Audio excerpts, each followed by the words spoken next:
Lowe's knows you take pride in every project. So take on what's next today with a free Select Craftsman hedge trimmer or leaf blower when you buy a 20-volt push mower. That's a $119 value on reliable, high-performance Craftsman tools you trust. For the power to do it all, build, repair, restore, maintain, go with Craftsman. Available at Lowe's. We help, you save.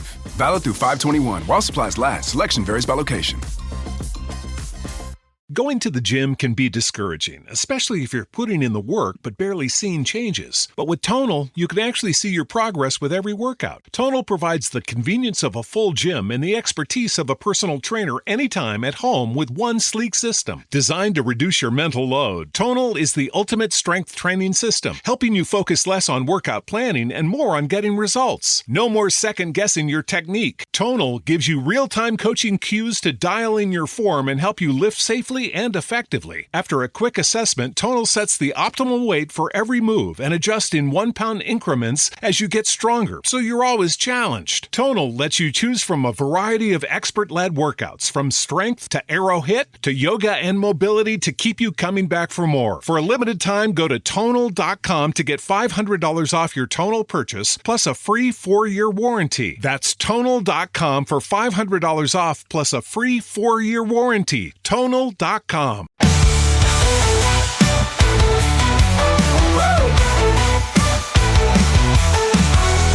bumps we take, we rise again. Blood and grit, it's how we begin. Night and air, we fire up the flame. Wrestling lives on the Tough Bumps name.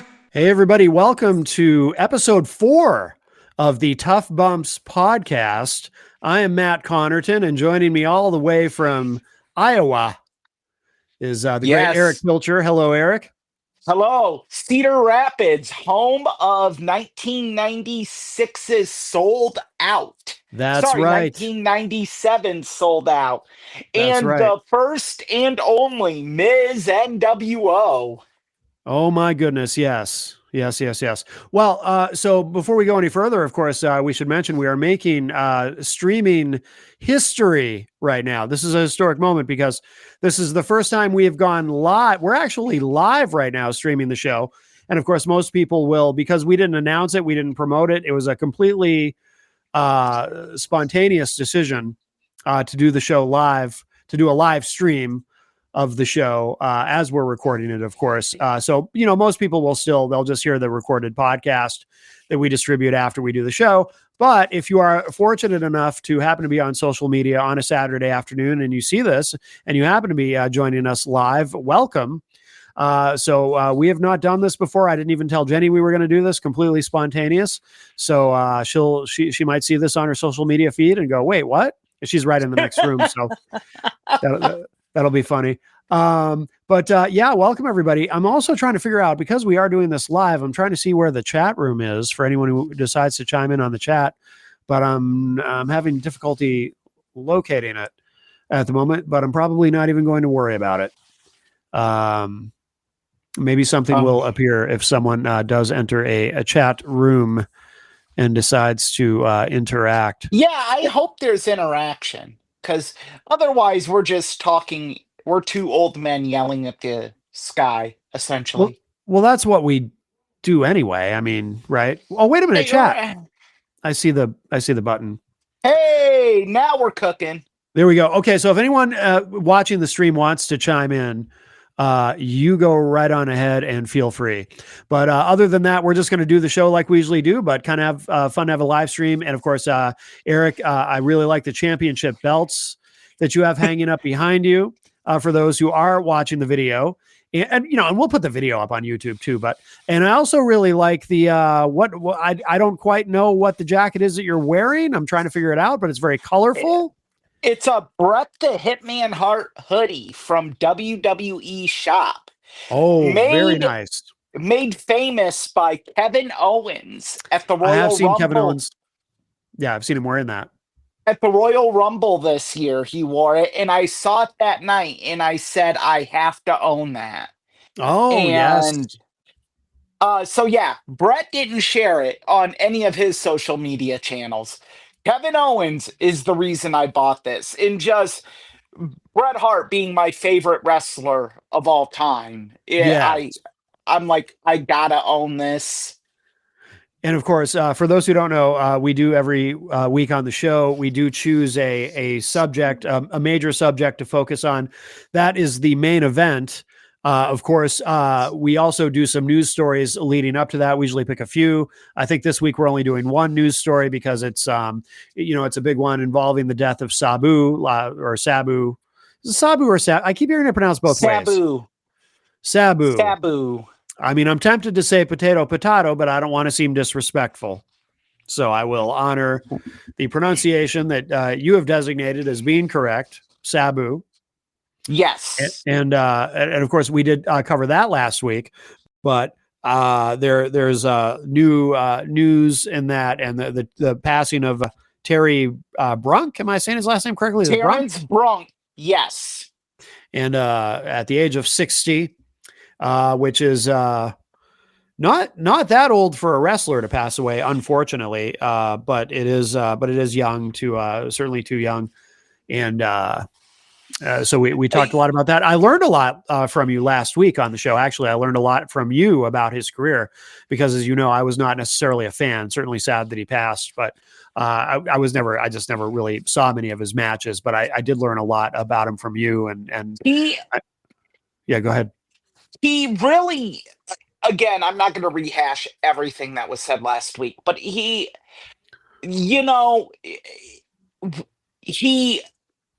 hardcore wrestling before Sabu. I mean, there was Hayabusa and FMW. He was a high flying hardcore wrestler that unfortunately suffered a very grotesque neck injury in the ring. He went for a middle rope springboard plancha, and right before he jumped, he slipped off the ropes and landed on the top of his head, and his head bent backwards, breaking his neck.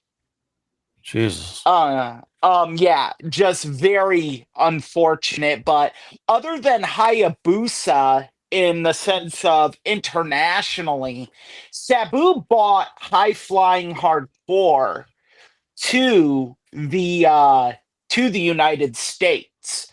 He really revolutionized what you could do.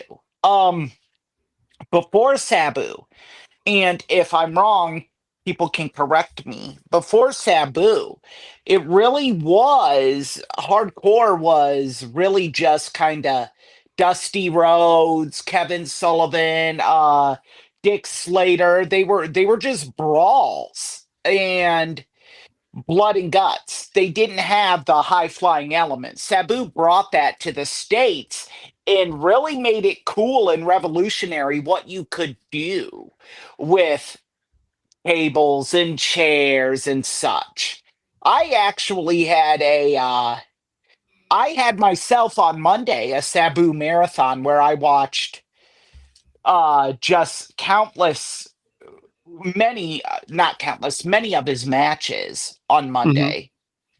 And a mutual friend of ours, Dirk Don, told me that I needed to mention his contributions to Juggalo Championship Wrestling. Oh yeah, I forgot that was a thing. I did too. Juggalo Championship Wrestling is a thing. It's an ongoing thing. It happens. I'm sure we'll mention them down the road. They're kind of big in the Scott Hall story. And somewhat Shane Douglas as well. A lot of the former ECW guys found footing in JCW. Ah, okay. By the way, I'm sorry if I sound distracted. I'm trying to figure out, because we are doing this live, I'm trying to see if I can get the our Tough Bumps logo to display on the screen for those watching the video. Oh, there it is. There it is. All right. It's kind of, oh, hey, that's kind of cool. The Sabu in the corner there, or Sabu rather. I'm sorry I keep doing that. But yeah, so we're going to discuss, I'm just playing with different formats here. So we're going to discuss. I'm sorry to our audio listeners. We'll discuss more about that. No. So what is now in terms of a cause of death of Sabu? We still don't have that. Correct? No, The we do autopsy. not. We don't know the autopsy results. No, we do not have autopsy results at this point in time. We don't have any of that information. Um, and it will really be up to the family, I think, if that's made public or not. I would think it would be. Yeah. Especially with the news that has transpired this week regarding it, because it could absolve some people or be damning to some people. Yeah.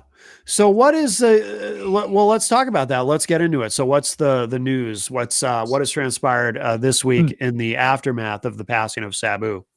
Well, I mean, really, what we know is Sabu's, and now I'm going to have to do it like this, so-called retirement match, Yes. which will have to, there'll be context added to that down the road here, momentarily. Basically, someone on Twitter uncovered a Yahoo Sports article where Joey Janela in Game Change Wrestling promoter Brett Lauderdale essentially said that Sabu had had issues even doing the retirement match at WrestleMania weekend. Okay. We can share out the article following this podcast to our followers on the Tough Bumps page so you can read it. Now, so basically, here's what the deal was. I'm going to start reading at the beginning. I'm not going to get in. Matt and I did our journalistic responsibility prior to the show, and we discussed this. We're not, I want to say this, we're not here to pass judgment. We're not here to throw blame, say guilty or innocent. We're just here to present the facts Yes. as as we have them and as you all have them. You can form your own opinion. One thing that I would say that we're in agreement that we do not condone is attacking Game Change Wrestling or Brett Lauderdale, or even Joey Janela, Yeah. who's involved in this. So we'll start. Basically, the story is kind of a great recap of Sabu's career, but they touch base on this that Sabu had become famous for no showing bookings, including his own induction in the Game Change Wrestling Independent Hall of Fame a couple years ago, and hadn't wrestled at all in several years. Yeah. Of course, no showing was in the back of my mind. GCW promoter Brett Lauderdale told Uncrowned shortly after the event. But I felt like Sabu was genuine. And one thing about Sabu I've come to learn over the years is behind all the drama and silliness, Sabu has a lot of pride. And not only did he want to do it, but he wanted to give his best effort. Yeah. I'm scrolling down, so basically, it talks about the impossible standard Sabu aspired to live up to. And Lauderdale says he was fully familiar with what the fans have come to know and expect from Sabu. He talked to Sabu Yeah. a couple days before the match, and he was telling me, my knee hurts. And this and that, Lauderdale said. And I said, listen, Sabu, everybody knows you're hurting. You're 20 something years older than the last time you did this. People's expectations are realistic. No one is expecting this to be born to be wired. And it needs to be noted that's his iconic no rope barbed wire match with Terry Funk. And he said to me, good, because it's going to be better than that.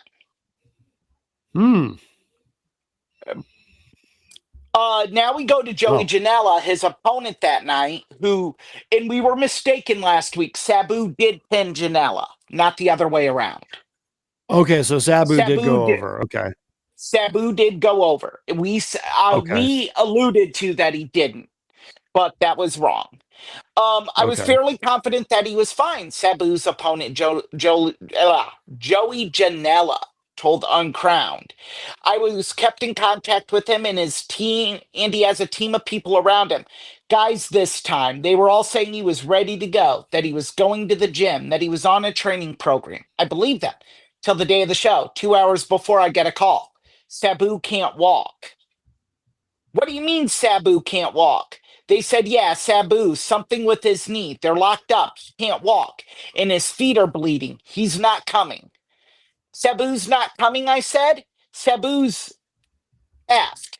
So we talked to Matt Tremont, another indie wrestler, and Tremont is about to be the replacement for the match. And I feel like this is going to be the most embarrassing moment of my wrestling career. There's 2,000 people here. This is one of the biggest spring breaks ever, the biggest crowd Mania weekend indie wise. And I'm going to have to go out there and announce that Sabu, once again, no-showed his own retirement match. Lauderdale was less concerned. In the back of my mind, I knew Sabu was coming, he said.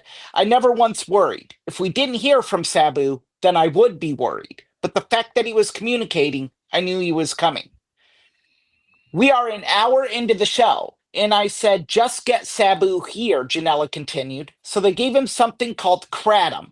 You can buy it at a smoke shop or something. It's a legal opiate or something.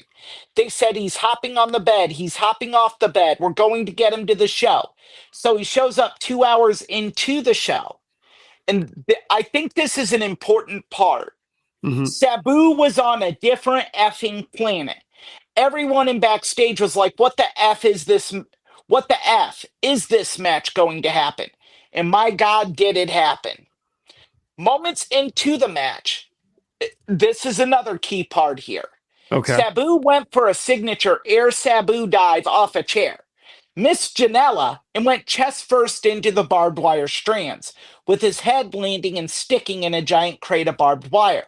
It was an immediate sign to the audience that this wasn't going to be a nostalgia match, that Sabu was going to go out on his own terms. Then, minutes later, Sabu got whipped into a barbed wire board, which was resting on the barbed wire ropes, and flipped backward onto the ring, out of the ring, landing in a heap.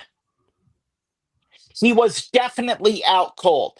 He was done, Janela said. They were telling me there was no way. The refs were communicating to me that there was no way he's continuing this match. Like, holy bleep. That is the one time you want the barbed wire to stop you. He But- just blew right through it. Eric, just to now, not to interrupt, but I just want to I want to make sure that we're all on the same page. This is a shoot at this point, right? Like this wasn't part of how the match was being worked, right? This wasn't part of what was planned. Oh, we're gonna make it look like Sabu is really hurt, but he's actually, we're working the match. This was legit, like he was legit knocked out. Yes. Okay. According to Joey Janela, when he did this interview, and I gotta say that, and you'll find out why shortly, he was legitimately knocked out. Sandman came out, and he came to when he heard Sandman's music, another ECW wrestler and close personal friend of Terry Brunk. Okay. So upon hearing this, I realized that we had, as a pro wrestling podcast, we had a responsibility to A, cover this, and B, take great care in covering it. Mm-hmm. I reached out to Brett Lauderdale via direct message on X and did not get a response. Now is he the owner of Game Change Wrestling? Promoter of Game Change Wrestling. Okay. Gotcha. I then sent a tweet to Joey Janela. Yeah. As well, because I could not direct message him. Yeah. Now, Brett Lauderdale later in the day posted a public response. And if you'll indulge me, Matt, I'll read that now. Yes, yes. As a rule, I try not to respond to every claim made on social media, but sometimes I need to speak up and get on the record. When I received word of Sabu's passing on Sunday, I was devastated. I have known Sabu personally for almost 20 years and been in constant contact with him for the last 2 years. We were friends, and I cared about him and had/have deep respect for him. In the months leading up to the match, I told him repeatedly how much I believed in him and how excited I was for him to finally get his flowers and be celebrated the way he had earned and deserved. He was both nervous and excited, but to give the determined to give the fans one last extreme performance to remember. Any suggestion that I or GCW or Joey Janela forced him to do this match, supplied him with substances, or somehow caused his death is irresponsible, disingenuous, hurtful, and false. It's upsetting and discouraging to see people so eager to cast judgment without knowledge of the facts. I would never knowingly put someone who I believed was a danger to themselves or others in the ring, and my track record shows this to be true. I have pulled people in a public and painful manner from big matches before, sometimes literal moments before a match was to begin, and I would do it again if I had to. I spoke to Sabu moments before the match, and he was Sabu. He was the same Sabu I had encountered in years past, when I participated in his matches as a referee and later as a promoter. He was the same Sabu I met with the following day at WrestleCon, and the same Sabu that made multiple appearances on podcasts and at conventions in the weeks that followed. The truth is, Sabu lived a hard life, both in and outside the ring. He was fearless and reckless, qualities that both endeared him to millions and made us worry about him at the same time. Decades of extreme took its toll, and no matter what we want to believe, no one is immortal. While Sabu will live forever, Terry Brunk will not. And unfortunately, his time has finally come. It's sad, and my heart goes out to his friends and family, and I join them in mourning his loss. I feel lucky and blessed to have known him, and I'm proud to have been able to host his final match.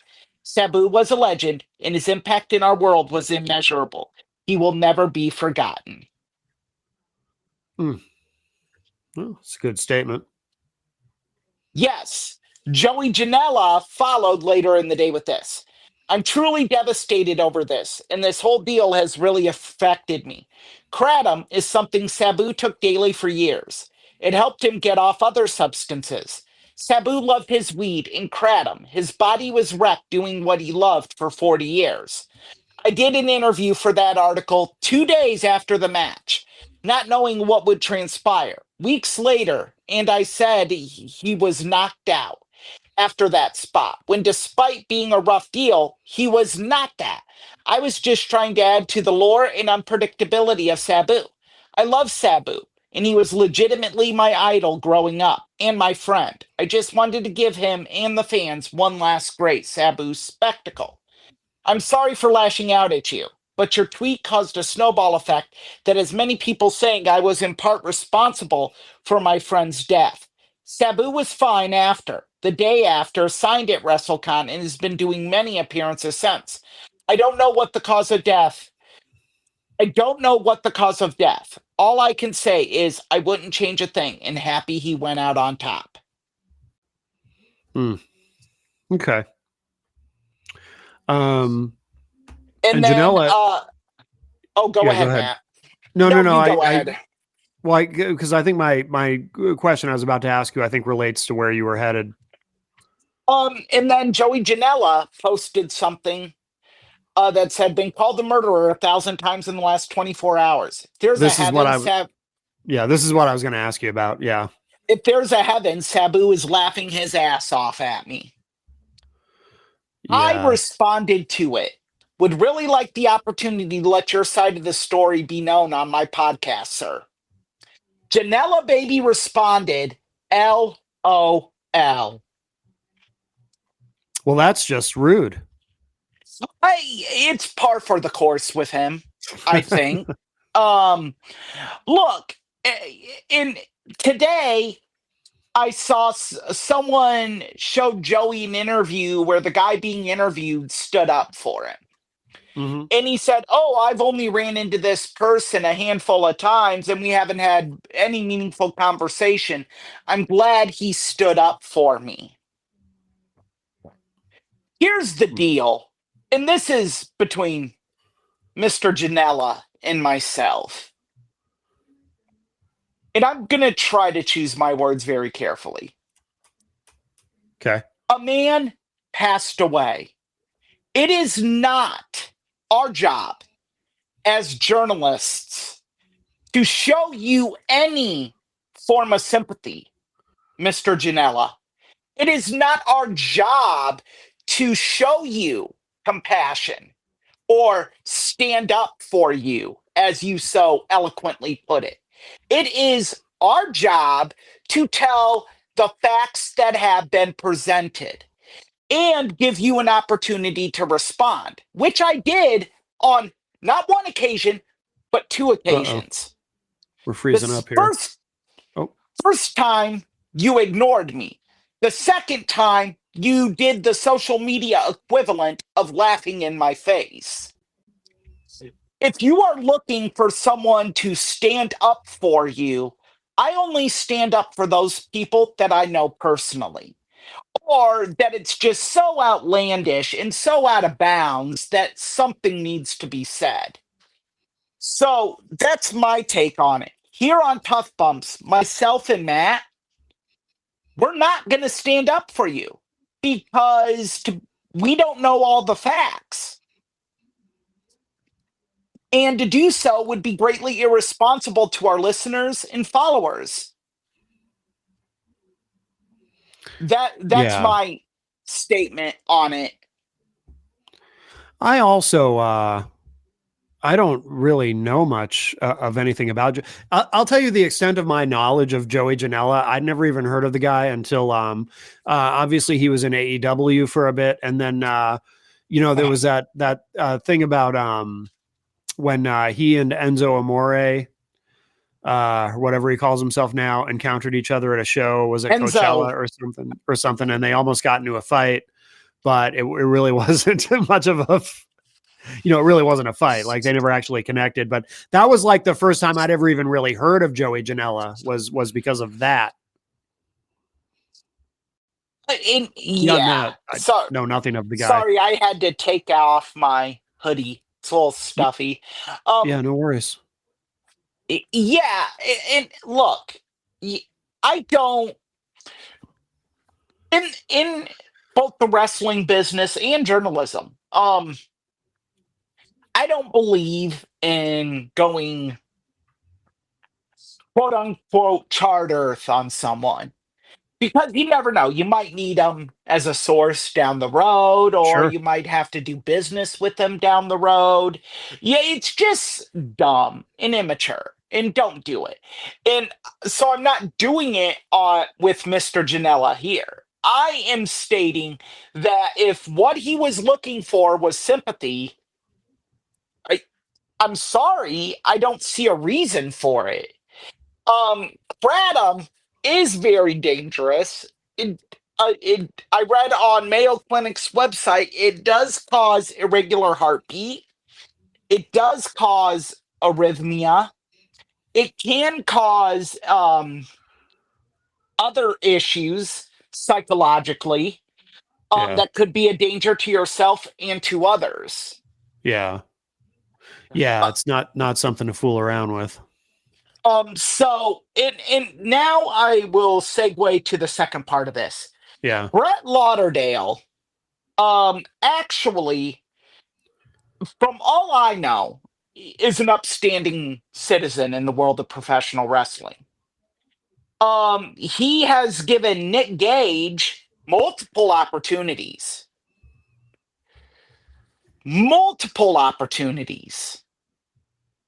that he otherwise wouldn't have. Nick Gage went to prison for armed robbery. Yeah. He came out of prison. Brett Lauderdale was in Game Change Wrestling was the first organization to book him. Yeah. He then had a parole violation and went back to prison. And who was the first organization there for Nick Gage when he got out? Game Change Wrestling. There's something to be said for that. That, it's how many times in society do we hear about situations where criminals fall right back into it Sure. because they have nowhere to go. Game Change provided that for Nick Gage, Yeah. and to a degree, CZW as well. Welcomed him back eventually, I believe.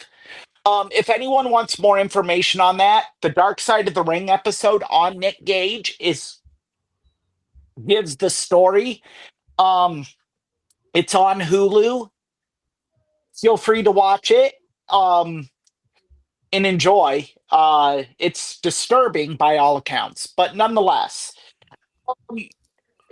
I know people who promote pro wrestling shows. I actually spoke with one of them. This was off the record, so I'm not going to share their name. Okay. They have said that people are saying, how does Brett Lauderdale not know Sabu was under the influence?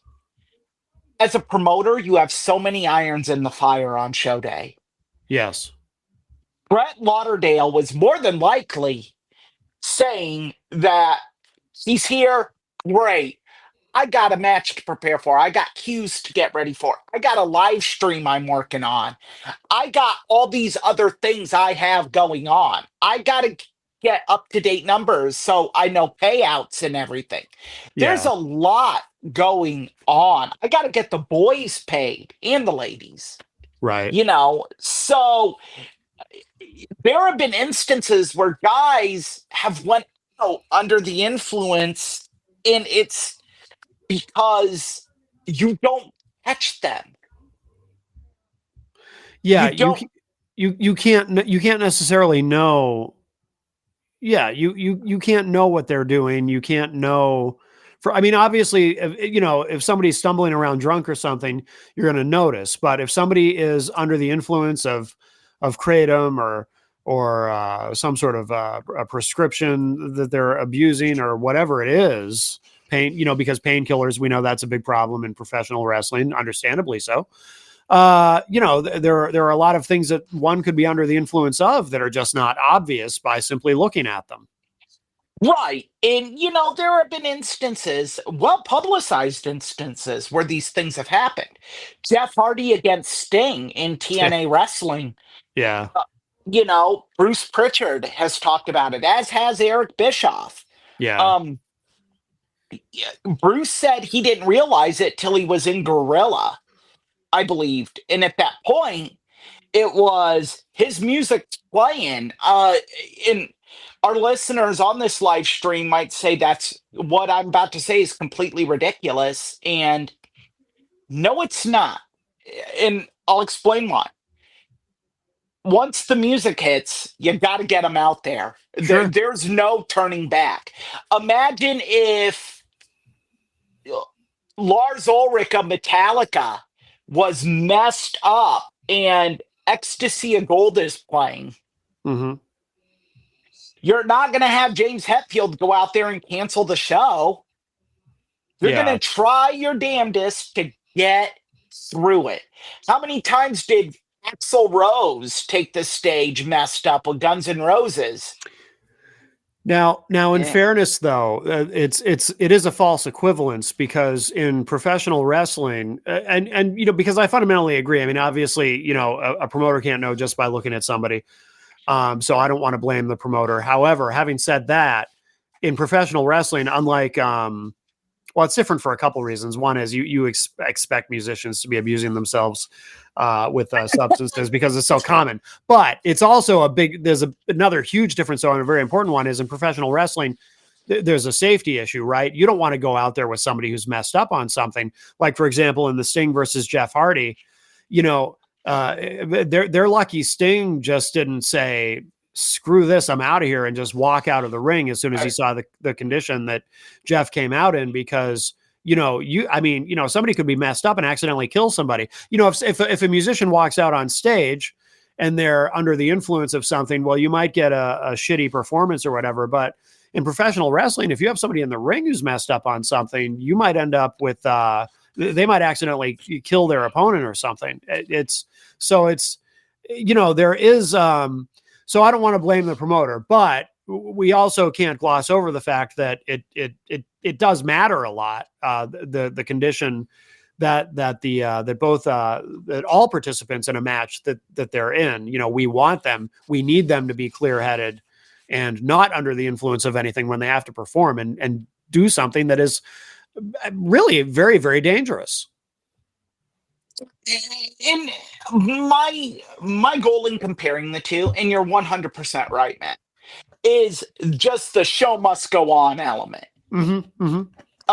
Yes, I mean, there's more at risk with professional wrestling than a musician going out there. Yeah. Because they're only going to harm themselves. Type deal. But yes, I totally agree. And yes, the Sting situation, how Sting handled that, and Eric Bischoff too, going out there just saying, pin him and end this. Yeah. Was, I mean, talk about taking chicken poop and making chicken salad. It might have looked awful. It might have been a bad optics, but it was the best choice given the circumstances. Right.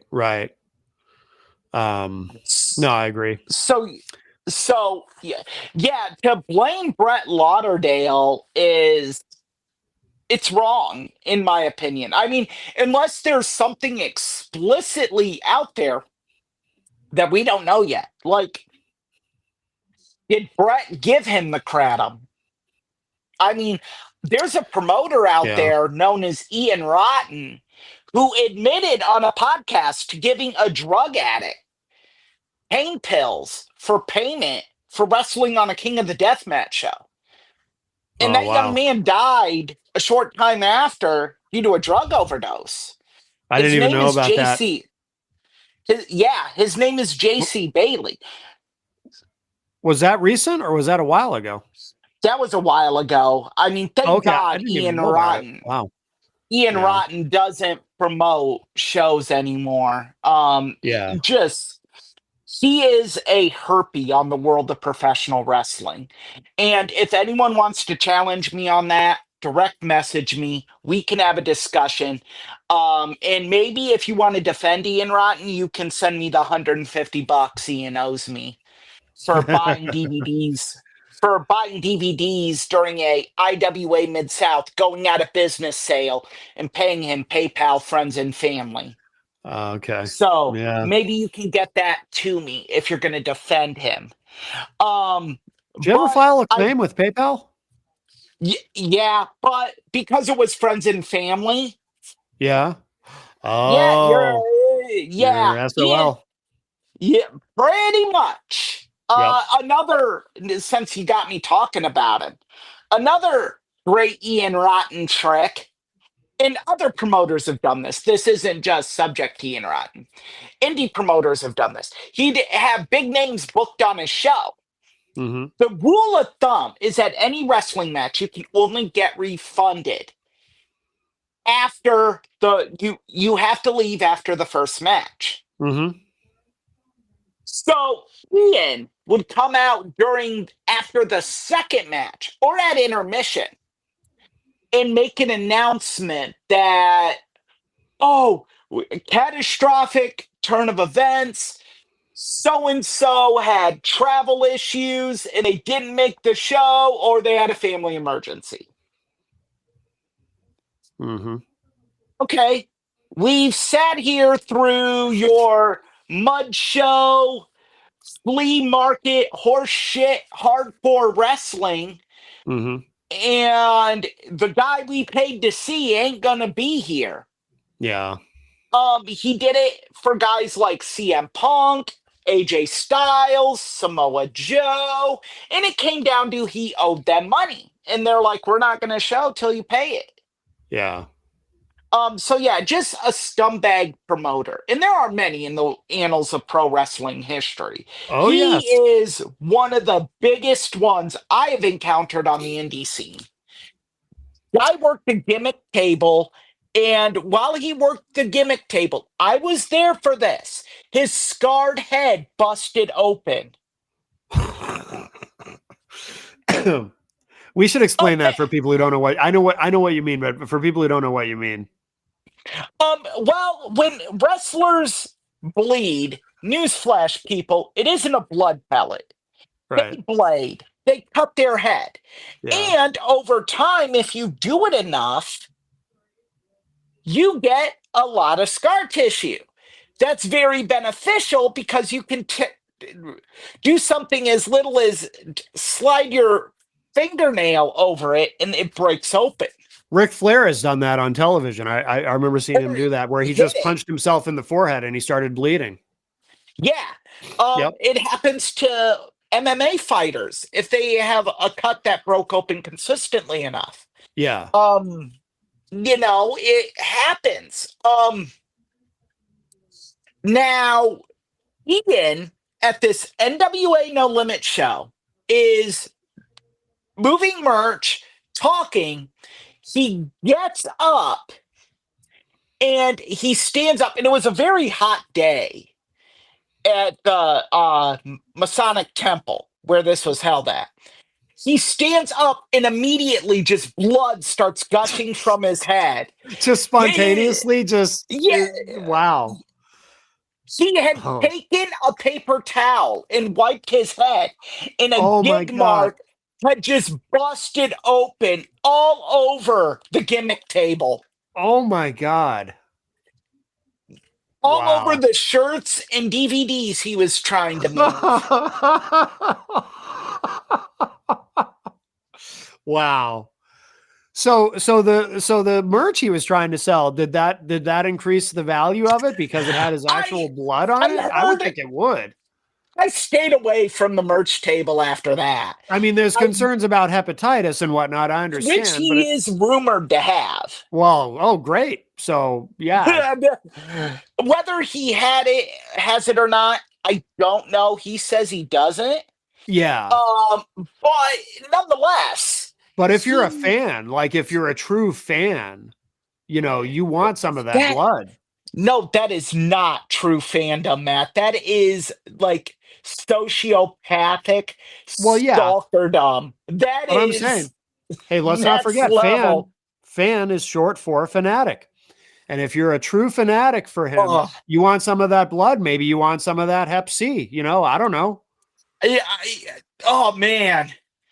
Ooh, Nelly. That's a tough one. I mean, I wouldn't want that from anybody, but I'm just saying, if you're a true fan.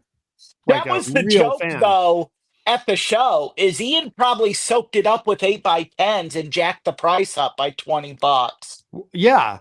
Like I say, I said that only half joking. I mean, I'm sure to some people, I mean, with his actual blood on it, I mean, that's, to some people that might have value. That might increase the value. I stayed away. I went and said hi to Pumpkin Cabana. Yeah. And then I was done, which was totally fine. Yeah. But yeah, he is one of the scourges in indie wrestling. The only thing he is known for is the Taipei Death Match in ECW. Where him and Axel Rotten dipped their cake fists in super glue and then put broken glass over their fists and hit each other. That would not be for me. I don't want to see that match, certainly. I own it because I have a ECW compilation that it's a part of. Yeah. I've only watched it 3 or 4 times, and every time I watch it, I mean, I've seen Caligula 4 times, Matt. This should not be shocking. Okay. Fair. I mean, if you can gut through Caligula, you can watch anything multiple times. I suppose. I mean, yeah. So, yeah. But yeah, I digress. So, yeah, he's a real scumbag. And so there are scumbag promoters out there. Yes. Well, we should. So that leads me to thinking about too. Now, you have defended, of course, Brett Lauderdale. Is that his name Yes. from Game Change Wrestling?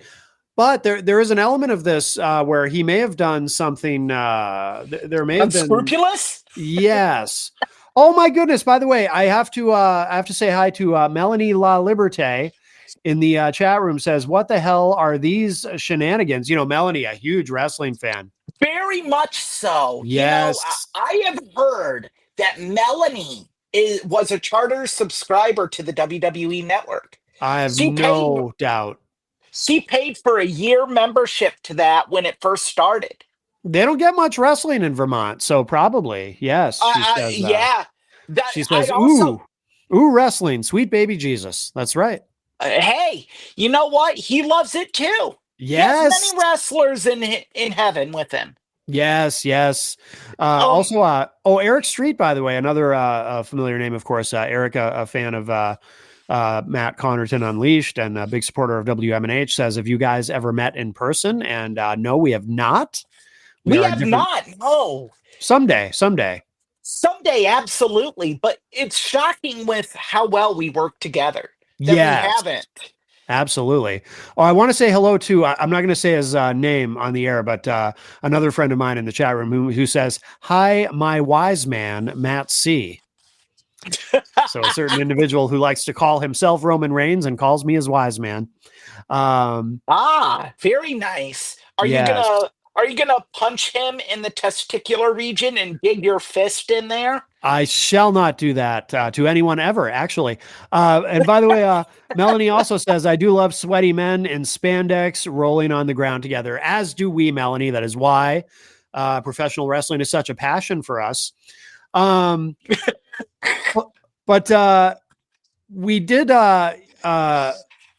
There's Francine, a former ECW personality. She had said on her podcast, apparently, in Remembering Sabu, that Sabu had told her that this was not his last match, which was being advertised as his retirement match, was in fact, he did not intend it to be a retirement match, and seemed to indicate that the promoter was advertising it as such, as a way of moving some more tickets. So this gentleman, Mr. Lauderdale, may have done something unscrupulous after all. And I'm using the word unscrupulous very loosely because the more I've thought about this, Matt, this just broke this morning, actually. Okay. Which I shared it and we talked about it. This is a tough one for me because wrestlers all the time say, "This is it. This is the last hurrah." Yeah. I mean, Ric Flair's had like 10 final matches. Sure. Hulk Hogan's had multiple. So, I mean, I don't think we're going to get multiple out of Sting. I think Sting is done. What is he, 65, 66? He's done. Yeah. I mean, he's quitting. This year will be the last year he does the face paint at appearances. Yeah. So, little tidbit for fans: if you want your picture with Sting in full regalia, this will be the last year that you can get that. Yeah. So, during her latest podcast tribute to Sabu, this is from ringsidenews.com. Francine revealed the private conversation she had with him right after the brutal no-rope barbed wire match against Janela. "I saw him the next day at WrestleCon, and classic Sabu gives me a big hug, big kiss, grabs me and whispers in my ear, 'They said I'm retiring.' I never said I'm retiring. I'm not retiring," Francine said. Francine pressed Sabu about the rumors, jokingly asking, "Oh, are you going to pull a Terry Funk on us?" Sabu's response was blunt. "I don't know if they're trying to do ticket sales or what, but I'm not retiring. I'm going to keep wrestling." Francine recalled how exhausted Sabu looked after the match, but he was adamant that he was not done with wrestling. "He looked tired. But he was there. He was taking pictures and signing autographs. I just said, 'Are you okay?' And he goes, 'I'm okay. I'm okay.' But he didn't look okay to me," she added. Now the article does mention that there was a documentary about his final match that was already in production. Videographer Joey DeFalco, who was filming Sabu throughout WrestleMania weekend, shared that he felt eerie looking back on the footage now. I bet. Look, I'm gonna wrap this up by saying I actually hadn't seen the match till these allegations came forth. Yeah. Then I went out of my way to watch the match. In my opinion, the spot where Sabu, the spot in question, where he went out of the ring and hit the ground, he looked legitimately knocked out. He folded up like a board. Okay. The match should have been stopped at that moment. No questions asked. The fact that Joey Janela, and this is my opinion, now I'm going to editorialize a bit. The fact that Joey Janela looks at it as a glorious moment that the match continued is very disturbing. Because it shouldn't have continued. Yes. It should have been over. The man's 60 years old. Well, how did it? I'm curious, Eric, because I haven't watched it, and I probably won't, just because I don't like that kind of wrestling to begin with. But I mean, what like how did it continue? Like, if he was legitimately knocked out? Well, I think I'm going to guess that there was a planned spot for Sandman to come out, and they had that spot happen there, and that brought him to. Now, did Sabu look worse after that? He didn't look good throughout the entire match, so, in my opinion.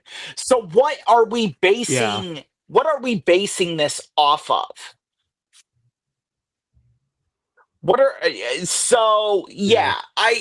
I think he looked in my opinion, he looked a little worse. Yeah. So there we go. That's my opinion. Yeah. Okay. So one other thing, I guess, to kind of put a bow on it, we don't know.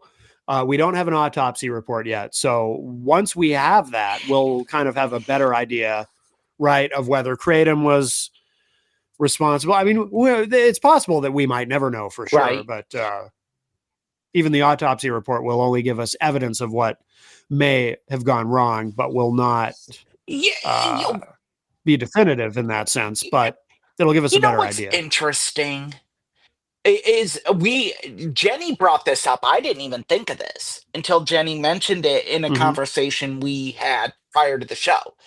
Because, again, journalistic responsibility, I wanted us to kind of all be on the same page going into this. She brought up brain bleed, and I tell you what, his head cracked that ground hard, and that ground was cement. Good golly, Miss Molly.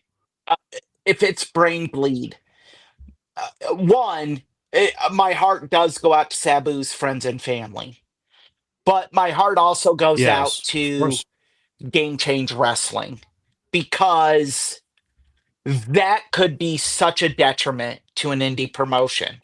If they said he had an aneurysm or whatever, or slow brain bleed, as Jenny said, I don't know how you recover from that.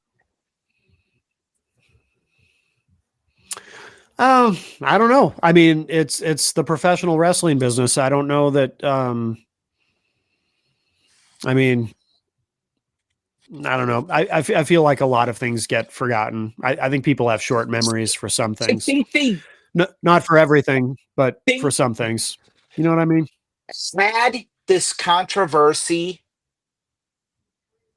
not occurred prior to the fact, I think it'd be a non-issue. But now that Yeah. this controversy is here and it's taken center stage in regards to those celebrating and honoring this man's career, I think it has a big detriment. Big detriment. Yeah. Yeah. Very well may. Very well may. Well, we'll continue to monitor, of course, the story. I think there will be, in addition to the autopsy, I have a feeling that there's going to be more people speaking up about whatever it is that they have to say to contribute to the subject in the aftermath of Sabu's death at the age of 60. But anything to add on that, or should we move on to the main event?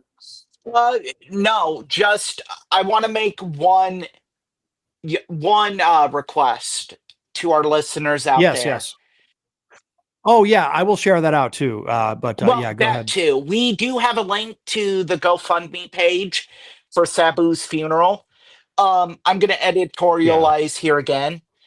WWE, Paul Heyman, shame on you both.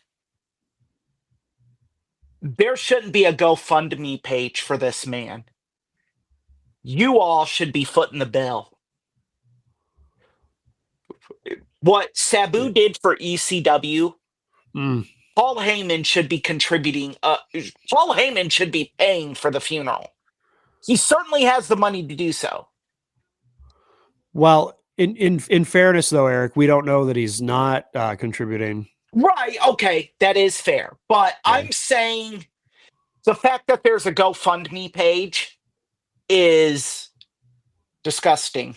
Which has raised about $49,000 so far. Yes. So We'll share it out if you Yeah. guys feel compelled, even like $5. Just go ahead, donate. I know I will be at some point donating because is a thank you for the memories he gave me. Yeah. But definitely we'll share that out, and yes. even your consideration is appreciated. Yeah. And finally, my just request, and this is a heartfelt request. If you're a pro wrestling fan, don't target Game Change Wrestling. Don't attack Brett Lauderdale.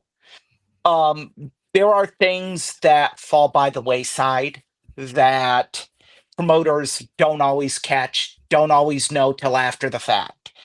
And I'm going to give Brett Lauderdale the benefit of the doubt here. Yeah. I don't think he would allow that to happen. And I do believe he is genuinely heartbroken over the death of his friend and someone. I'm sure. No matter what, if you've known someone for 20 years, you're going to have a bond with them. And no matter what, when they pass away or something tragic occurs to them, you're going to feel it. So please have a shred of decency. And just as much as we as fans are mourning, he is mourning as a friend and as an employer. He's getting it double. So keep that in mind. Yeah. Yeah. Absolutely. Well said. Well said. Well, we'll shift gears now, of course. And by the way, thank you to everyone who's joining us live as we stream this. This is our first time doing a live stream as we record the show. This is episode 4, of course, of Tough Bumps. And this is now we'll go ahead. We'll get to the main event. Bret the Hitman Hart, the best there is, the best there was, the best there ever will be. Eric, I know that he is your all-time favorite wrestler. Yes. He is my number 2. He is a close number 2. Whoops, I did not mean to do that.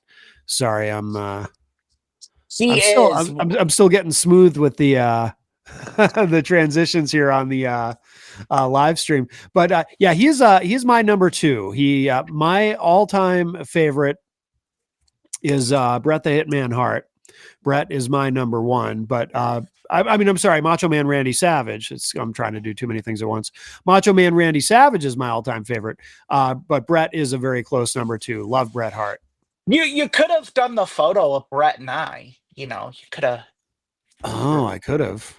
Yeah, we didn't even think about that. Is that? Can I find that quickly on your Facebook?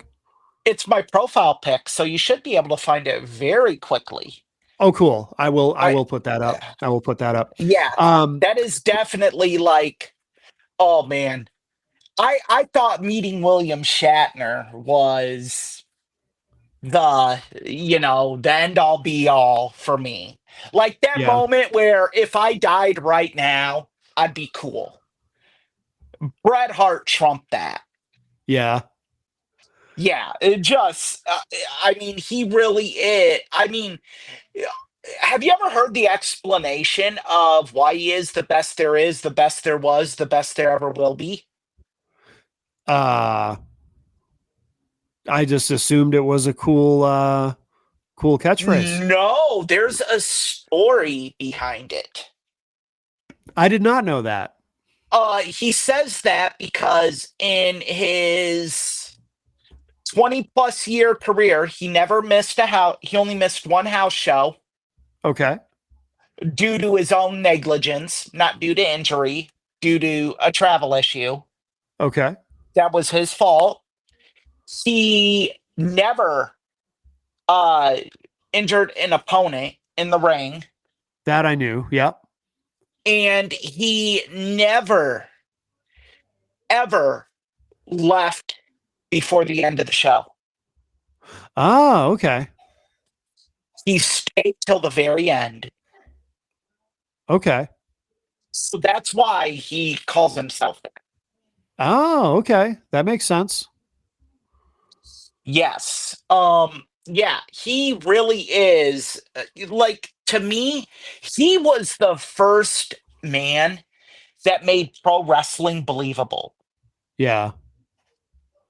Yeah, I remember you saying once, I think you had said this on Matt Connerton Unleashed, that that he was like your first hero. He was the first person you ever thought of as a hero. He was. Him and Captain Kirk. Yeah. I also had a hero worship of Ric Flair, but Ric Flair's an asshole. And I met him once, and ever since then, I will not support Ric Flair in any way, shape, or form. Yeah, I understand. But they say never meet your heroes. Meeting Ric Flair is a prime example of that. Meeting Bret Hart and William Shatner, the exact opposite. Yeah. Of that. You should always meet your heroes because both of them were amazing. Bret, even there it is. Yes. Yep. I'm surprised I was able to make my hand into a fist because it was shaking. Oh yeah, no kidding. Yeah.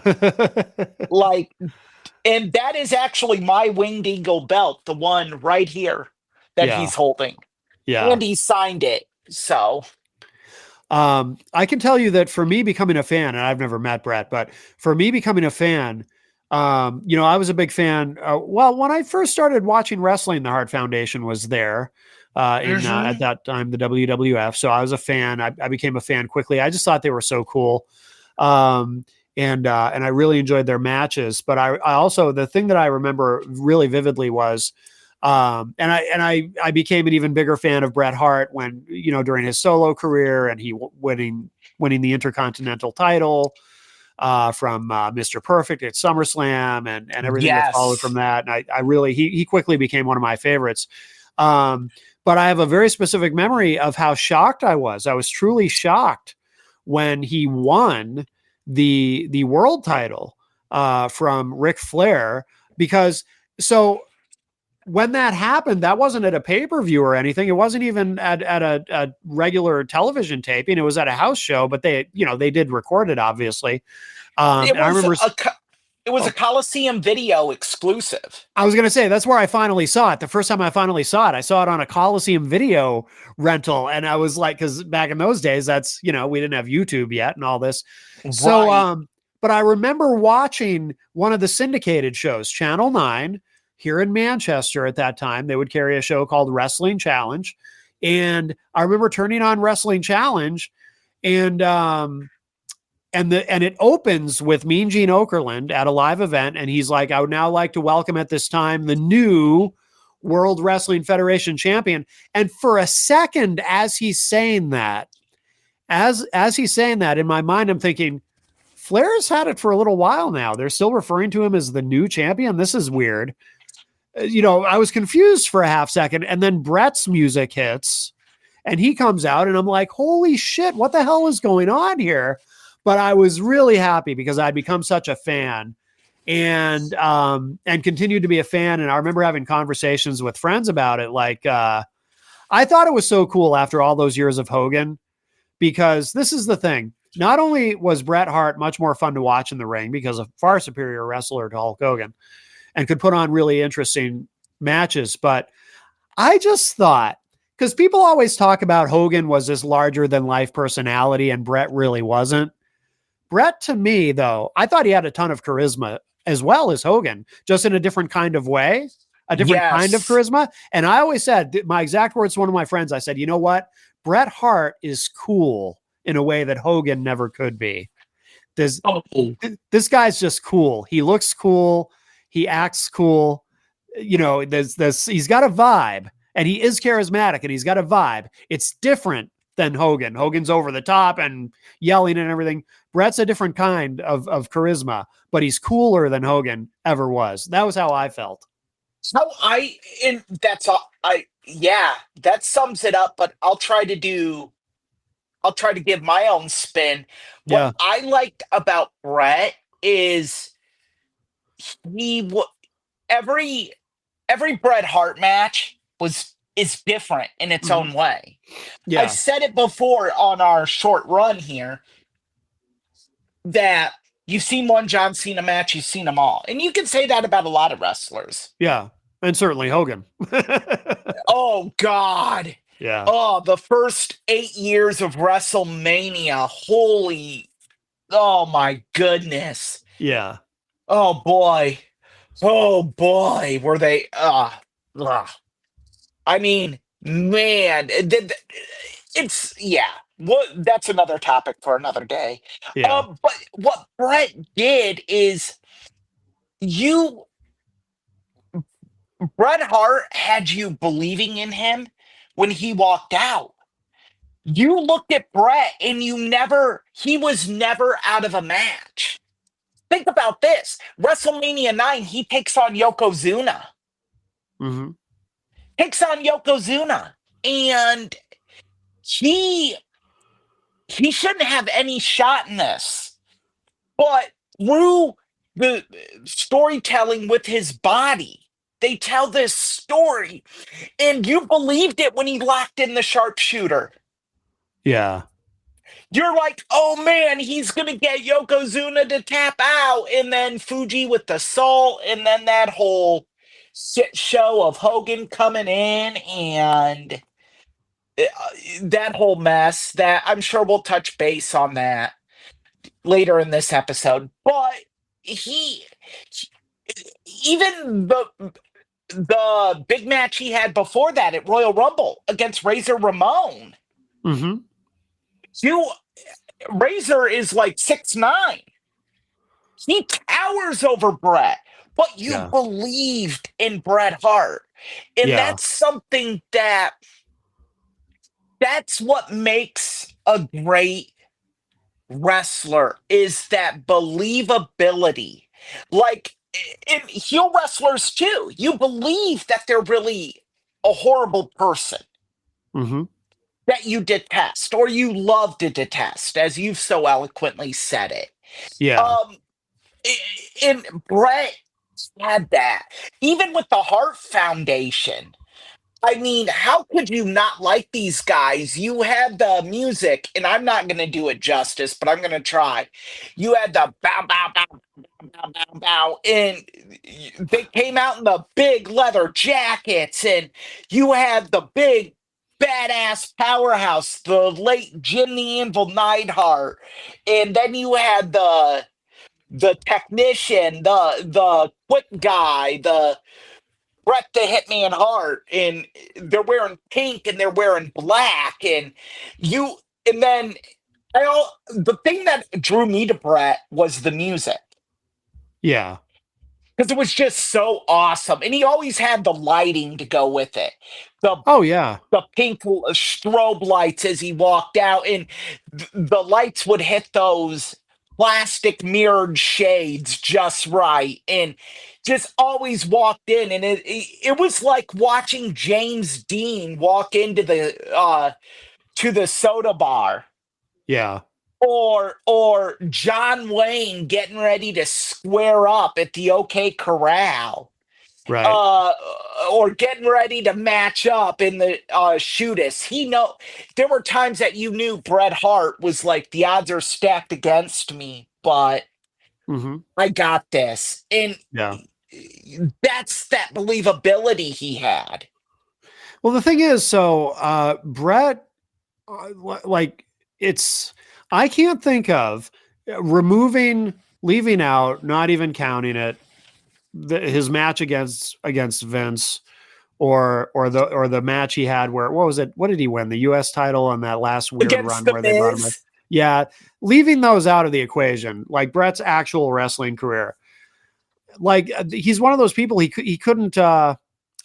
You often hear this said about Ric Flair, but Brett's one of those guys. He could have a great match with a broomstick. It's hard to imagine him having a bad match. He couldn't have a bad match. Even his match against Ric Flair, where he won the title, I know that Brett has complained over the years that he didn't think that match was as good as it should have been. And even Flair has acknowledged that because he had some sort of inner ear problem that was affecting his equilibrium. But I thought it was a good match. It was. It was. I think, look, personal issues with Ric Flair's side. Mm-hmm. Ric Flair is a great in-ring worker. Yes. Man, could he work. And I'm not ever going to take that away from Ric Flair. Yeah. What I will say is, that match is a massive letdown. I mean, in even their WCW match they had in 1998, it sold out. Yeah. Yeah, I mean, I will. This is one of the rare times I will go at Eric Bischoff.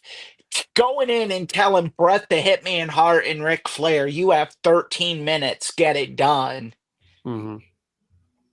Are you out of your damn mind? You think they needed more time? Is that? I would have been like, listen, I would have told everyone else on that show, you all need to trim and cut because we're going to give these two 30 minutes. Yeah. I would have had false finishes.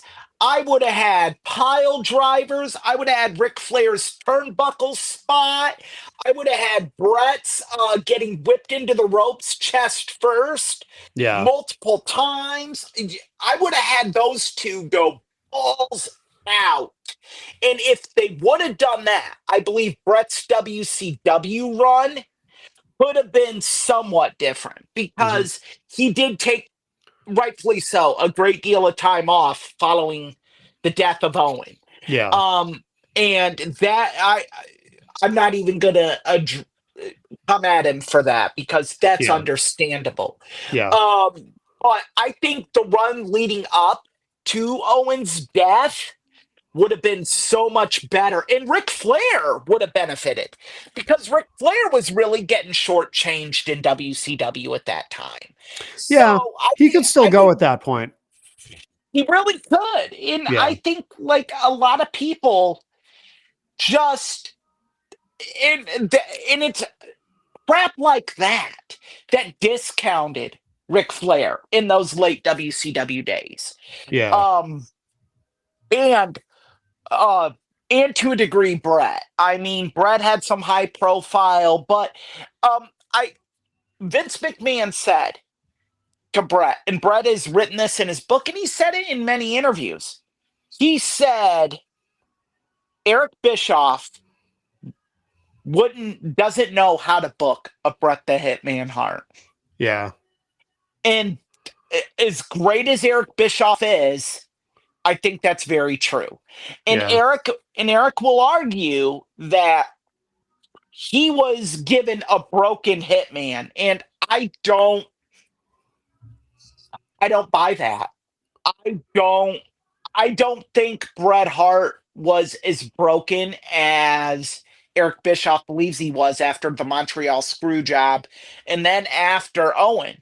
Because the Bret Hart that I grew up idolizing wouldn't let that affect his art. In the ring, someone once said, the wrestlers are artists. Bret Hart was Rembrandt. And the ring was his canvas. Yeah. And that is one of the truest statements about him. You talk to guys who say what their best matches were. Who's who? Oh yeah. True. Stone Cold. Stone Cold. You wouldn't have a Stone Cold Steve Austin if it wasn't for Bret the Hitman Hart. Yep. Absolutely. And Stone Cold has even said that. Yes. That if Bret, in a match that was inducted into the WWE Hall of Fame this year, making Bret Hart the only 3-time WWE Hall of Famer, once as a single, once with the Hart Foundation, and now the first ever match inducted, rightfully so, the greatest WrestleMania match of all time, his I Quit match with Stone Cold Steve Austin. Bret got Stone Cold to that stratosphere. Oh, yeah. I mean, Ric Flair even said in an interview with the clothing line Roots of Fight, said they asked him, "You have a match with Bret Hart. What do you call that?" And he goes, "A night off. Everything with Bret is so easy." Yeah. Yeah. And Kevin Nash has said so many times, everything Bret Hart does makes sense. Yeah, because Nash says it too, right? Bret Hart gave him his best match. Yeah. Yeah. He said, he goes,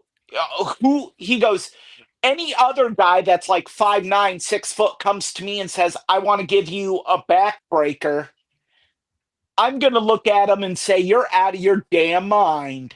Yeah. I'm 7 foot. You're not. He goes, "Bret tells me that. All right, brother, we'll do it." Yeah. Because it's going to make sense. Yes. Yep. And even Razor Ramon said that Bret was one of the best workers he's ever been with. 1, 2, 3 Kid, X-Pac says that Bret probably gave the Office believability in it. Yeah. On a Monday Night Raw match and it's the littlest I remember that nuance. match vividly. Yeah, I remember watching that live on television. Yep. I was captivated. Yeah. And I didn't think I would be going into it, but it's the littlest nuance early in the match. This is what makes Bret so great. I know where you're going. I know exactly the moment you're talking about. 1, 2, 3 Kid does an arm drag. Bret lands, rolls, sits on his backside, rubs his shoulder, and gives a wry little smile at the camera. I'm like, okay. And then tilts his head and gets up like, I'm going to have a fight on my hands. Yeah. At that point, those subtleties. Everyone believes that 1, 2, 3 Kid can beat. I think at this time he was 1-time or 2-time WWE champion, but he could beat Bret Hart on this night. Yeah, that's cinematic. Well, that's how I've heard Bret describe it too, and I want to talk too a little bit about not just his matches that were always so good, but his promos. I've always thought, again, underrated. Some of his early, I will acknowledge some of his early ones as babyface WWF champion were a little shaky, but overall I thought were good. But he got better as he got more confident. He got better and better over time. And by the time he had his heel run during his, Canada versus USA thing, he was knocking it out of the park. He became, during that period, one of the best promos in the business, in my opinion. His promos were fantastic. Fantastic. Let me start by saying Stu Hart ain't teaching promos in Stampede Wrestling. Right, right. And we should preface this that's where Brett got his start in his dad's wrestling promotion, Stampede Wrestling in Canada, back in the territory days. Him and his brothers all wrestled for Stu. Yeah. There were 9 children in Hard House. Classically, all the boys became wrestlers, all the daughters married wrestlers. That's how Jim the Anvil Neidhart and British Bulldog Davey Boy Smith became his brother-in-law. 9 children. Well, it's cold in Calgary, huh? Yeah, you gotta warm up somehow. That's right. So,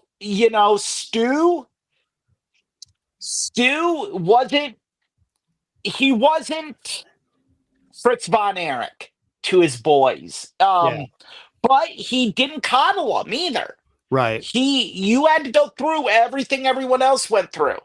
Now, did he give his boys preferential spots? I would say, as someone who's watched a lot of Stampede Wrestling through tape trading throughout the years, no, I don't think he did, because everything they got, they earned.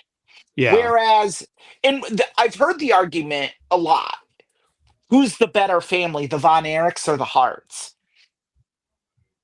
No disrespect here, but if you say anything other than the Hart family, you're an idiot. I think if you're in Texas, why. you're probably expected to say the Von Erichs, but otherwise, I mean, who is the more influential? Okay, yeah. You're not going to walk into a bar. You're not going to walk into a bar in Houston, Texas, or Dallas and say, that you think, well, you get your ass kicked if you do that. I would walk in wearing my Bret Hart hoodie, my Bret Hart t-shirt, and my Bret Hart socks with my signed winged eagle on my shoulder and say the Von Erichs ain't shit compared to the Hart family. Yeah, don't ever do that, please.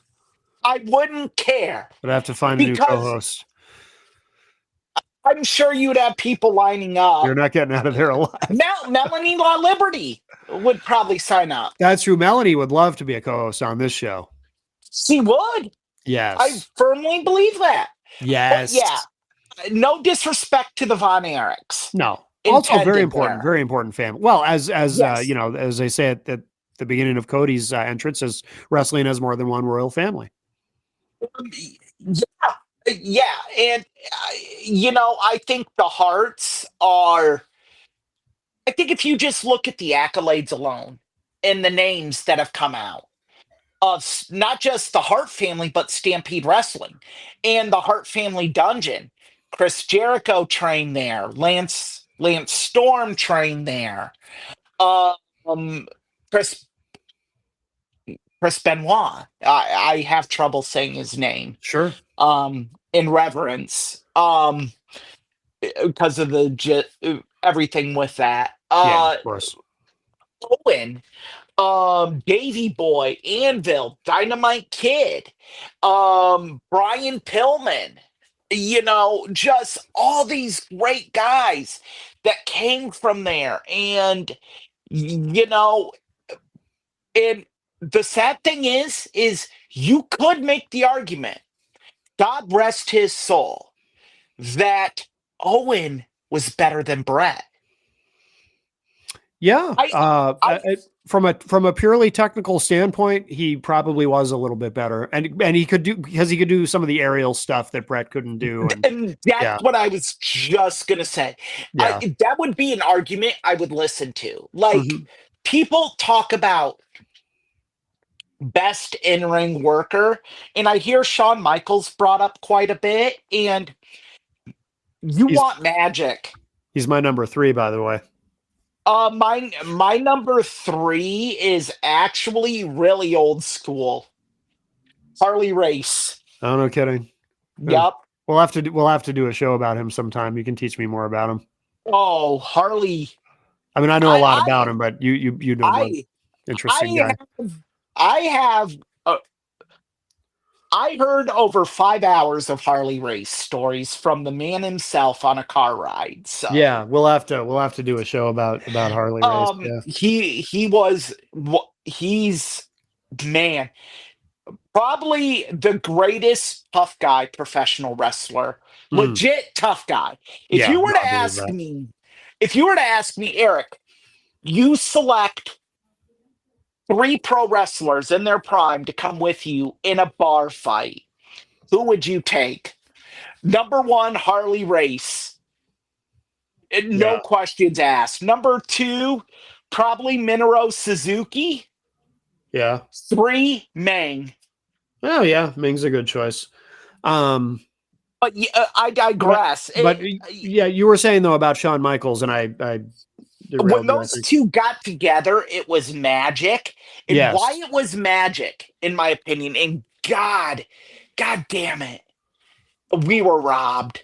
We were robbed of so many more great moments we could have had with those two. I know. Uh, oh my goodness. Yeah. Yeah, Yeah.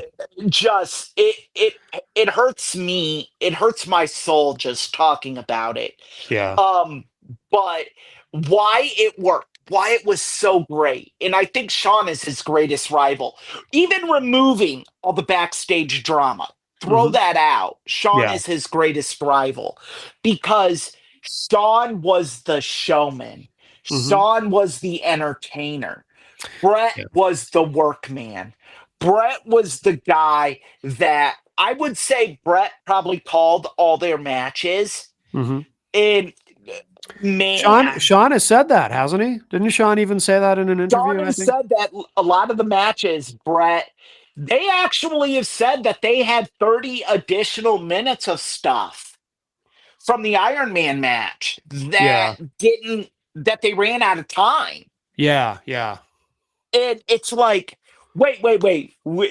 Another masterpiece. We could have gotten 30 additional minutes. Yeah. Sign me up. Yeah. I would have watched a 90+ minute Bret Hart Shawn Michaels match. Sure. Sure.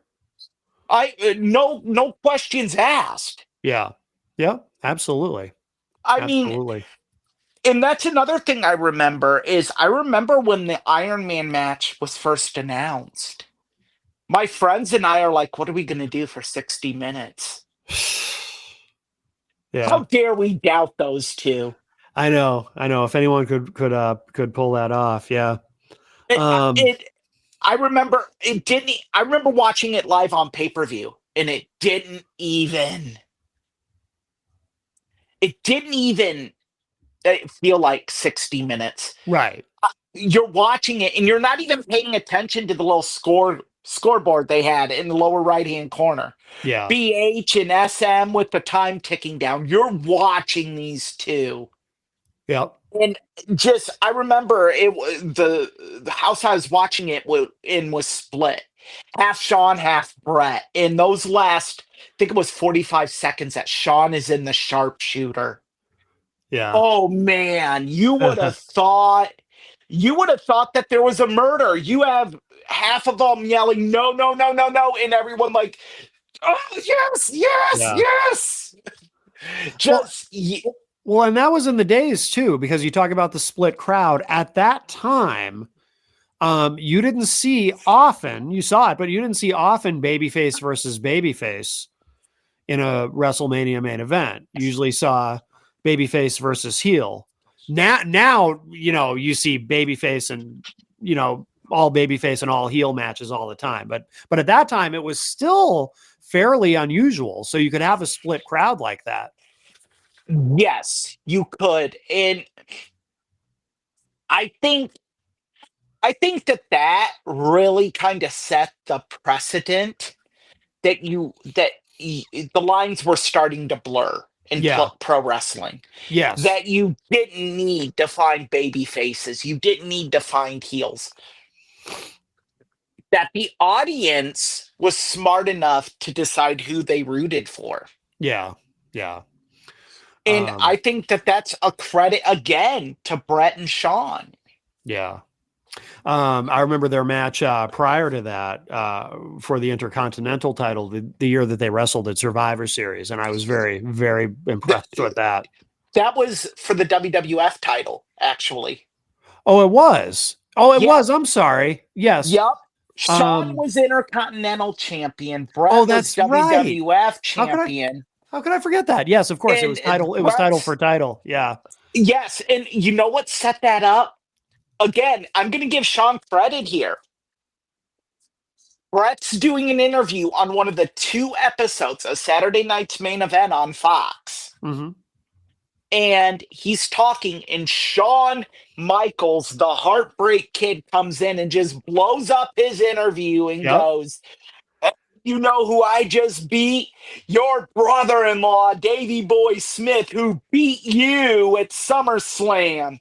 Yeah. And you're like, and Brett just plays it off so cool. Yeah. But that, and I believe that was a last minute change to go with Brett and Sean in the main event of Survivor Series, because I think the original plan, and I could be wrong, I think the original plan was for a Flair rematch.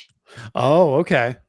But they did the angle with Razor Ramon and Ric Flair versus Kurt Hennig and Macho Man. Yes. They went that route instead. Yeah, because everything was kind of getting turned upside down because of Warrior. Because Rick had given his notice too. That, yeah, between that and the Ultimate Warrior leaving, and Warrior, because that was also when it was supposed to be Warrior and Savage, right? It was supposed to be Warrior and Savage. I think, and then they had to swap out Warrior for Hennig. Yes, because that's the same, because that was the same Saturday Night's Main Event where on Fox, right? They were doing it on Fox at that point, or was it Friday night? Was it Friday? It was on Fox. It was on Fox Saturday, and that's the one where at the end of it, at the they left us with a cliffhanger, which was also very rare at that time. But they actually left us with a cliffhanger where Bobby Heenan, he's on the phone, he's on a phone with a cord on it at the announce booth, which I'm pretty sure was in front of a green screen. But he turns to, because it wasn't live. It was taped, and he turns to Vince and he said, "I just found out from a source that Warrior and Savage will not go to the ring together at Survivor Series." And then that's it, and that's how the show ends. And they literally left us with a cliffhanger, which was pretty unusual at that time, but pretty cool. Yeah, it really was. And I just thank you for reminding me of that. But also, we got to go back a little bit deeper, because Warrior is the one who injured Flair. That with the equilibrium issue. That is legitimate. That happened, I want to say, a month prior at a house show. Warrior gave him a clothesline and hit him on the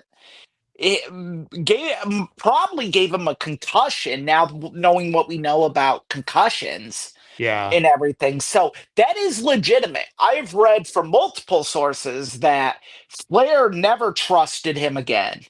Can't blame him.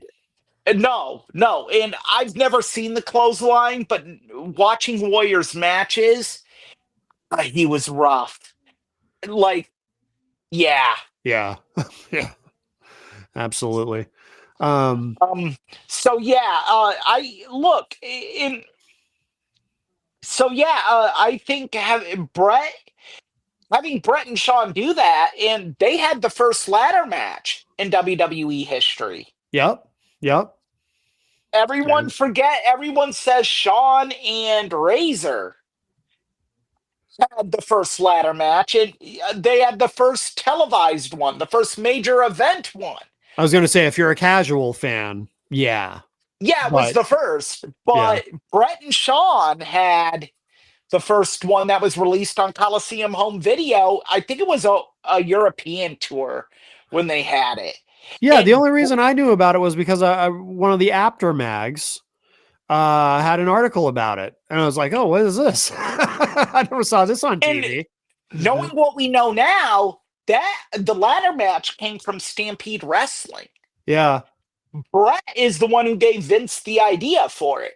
yeah, and then And apparently he was kind of pissed that at WrestleMania it was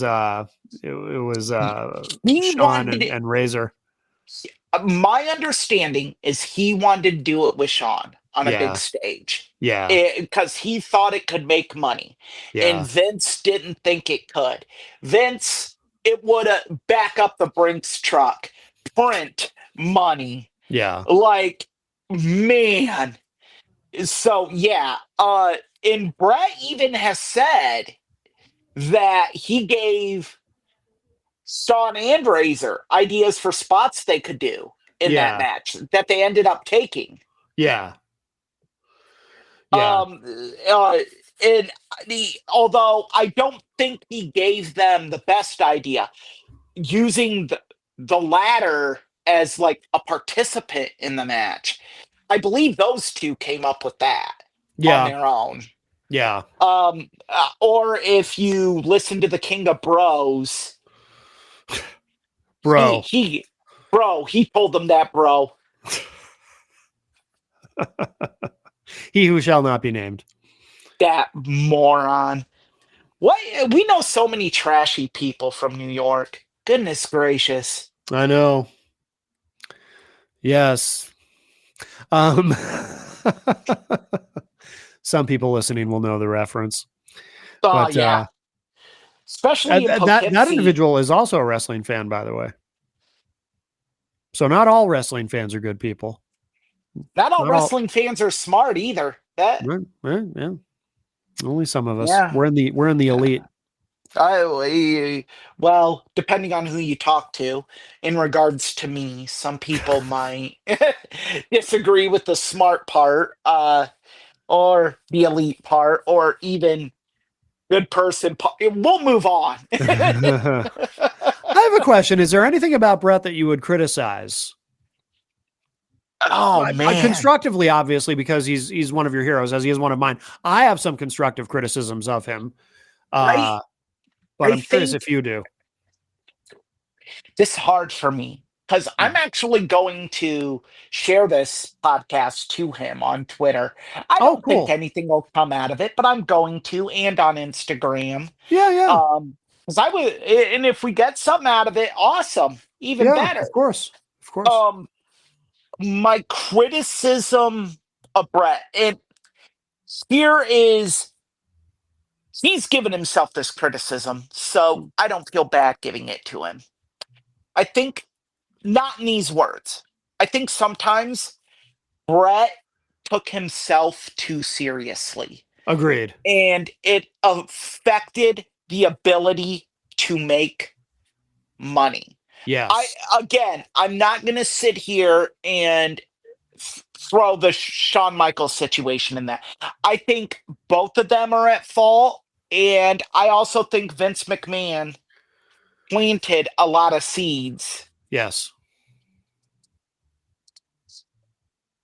So yeah, I think Vince planted got dissension there that just blew up, and Yeah. and Shawn has even said that he was not the best person then.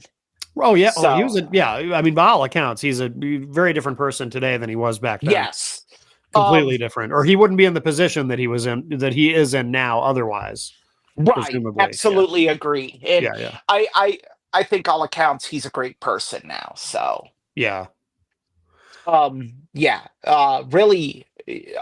but I think that that's a big thing with Brett. I think there are times he took himself too seriously, hmm and it hurt business. But that would be my criticism of him. But you also, again, now I'm going to play devil's advocate. You, in this business, I think you have to. You have to protect yourself because the Yeah. promoter ain't going to do it. Right. True. You got to protect your spot, as they say. Yeah. Yeah. So I don't have an issue with it per se. I think it contributed to some things Mhm. happening. Mhm. But then I look at other things that happened in his career, and I'm like, again, he's got to protect himself. Look at what Hogan did to him. Yeah. Yeah. I mean, Hogan lied to him and could have deep sixed him as being a viable top guy if it wasn't for Bret's hard work to get back to the top. Right. Right. So yeah, I mean, I understand it and I get it. But that would be my one thing, and I feel bad even saying that. I'm sorry, Brett. Don't hate me. No, but I think in a way, how should I say this? I think it makes you more of a fan if you're able to constructively criticize something maybe you don't agree with than you are if you're just going to blindly say, I love everything about this person and everything they ever did in their career, and there's nothing I would ever pick apart. You know what I mean? Because if you're thinking critically about this person whom you're a fan of and thinking critically about their career and really analyzing it, and have actual thoughts and feelings about what you like and what you don't like and what they did that you like and what maybe you think they should have done differently. I mean, that shows that you're really invested in what they're doing. It's like, it's not with wrestling, but with Kiss. Kiss is my favorite band, but I have no problem criticizing things that they've done or certain albums they made that I didn't like as much as others or whatever. I've never had a problem being very critical of Kiss on certain things, or being critical of, or Gene Simmons said this or did this. You know what I mean? I think if you're truly a fan, you should be able to, and you shouldn't have to be sorry. You shouldn't feel bad about, again, thinking critically and having opinions, and not just going along with whatever you think you should feel, but it's saying, okay, well, here's something I think Brett maybe didn't quite get right. I think that's valid, and I think that makes you more of a fan, in my opinion. My issue is, how do you criticize a painting by Van Gogh? How Yeah. do you criticize a film performance by Robert De Niro? Sure. These, like, they're perfect artists. How do you criticize a table dance by Jenna Jameson? They're artists in their craft. Sure. But yeah, but on the other hand, it is all art, and art is subjective. It's not objective, it's subjective. And so you're allowed but I'm saying, like, I don't want to be that person that walks into an art gallery and is sitting there just like, oh, look at this painting, it's so perfect, but it's got this little dent in it. That's how I feel I am if I by criticizing Bret Hart, is everything he did was just so perfect. How do we, like, what can I find? So I had to think about it. That's a good question. But I will. So I'll tell you what I think. And again, whatever I say, whatever criticism I have of Bret, again, purely constructive. I love Bret Hart. My second favorite of all time. But I do think, and this kind of maybe piggybacks on what you said a little bit, because I absolutely agree. And I think a lot of people would agree. Bret did take himself. I think Bret has even hinted in a couple of interviews that maybe he took himself. He recognizes that he took himself too seriously at times. And I think that, you referenced, not directly, but you alluded to Montreal and the situation there with Shawn and Vince. And that's something I've always been a bit critical of. I mean, personally, honestly, and I think you and I will disagree on this fine point specifically. I thought Bret should have done the job and dropped the belt, and that's it. Personally, no. I know. I knew you were going to disagree with me on that. I just think that he should have risen above. I understand his reasons and his misgivings and all of it, but I think he should have just risen above it and said, all right, well, this is, I'm leaving. I'm out of here. I'm going to go to WCW. I'm going to be great there. I'm going to shove it up Vince's ass. whatever. But I just think that would have been, don't get me wrong. I'm glad everything played out the way that it did, because I'm not. I am, because I don't know if in 2025, if we'd be sitting here with wrestling being as big as it is today without, the butterfly effect. If one thing changes, like if all that hadn't happened and Brett had stayed and everything had been happy, Okay, yeah. maybe we never would have gotten the Mr. McMahon character. Maybe No, we we never would wouldn't have have. gotten the Attitude Era. Maybe WWE wouldn't be in business today, for all we know. Who knows, right? So things have a weird way of playing out. I mean, there's all kinds of examples of that in wrestling, right? Like Triple H getting in trouble for the curtain call led to him not winning King of the Ring that year like he was supposed to. So instead it was Stone Cold, which led to the Austin 316 promo, which led to everything that came from that. You know what I mean? There's so many examples of that in wrestling. It's kind of fascinating if you think about it. But so I'm glad. Yeah. I'm glad Montreal happened. You know what I mean? I guess in that aspect, yes. You're right. Yeah. Here's what I'm going to disagree with you on. Yeah. One, knowing what we know today, and there was additional information we didn't know that was released in the Mr. McMahon documentary. Yes. About Montreal. And I think now's a good time to talk about it, because sadly, you can't talk about Brett without Montreal. Yeah.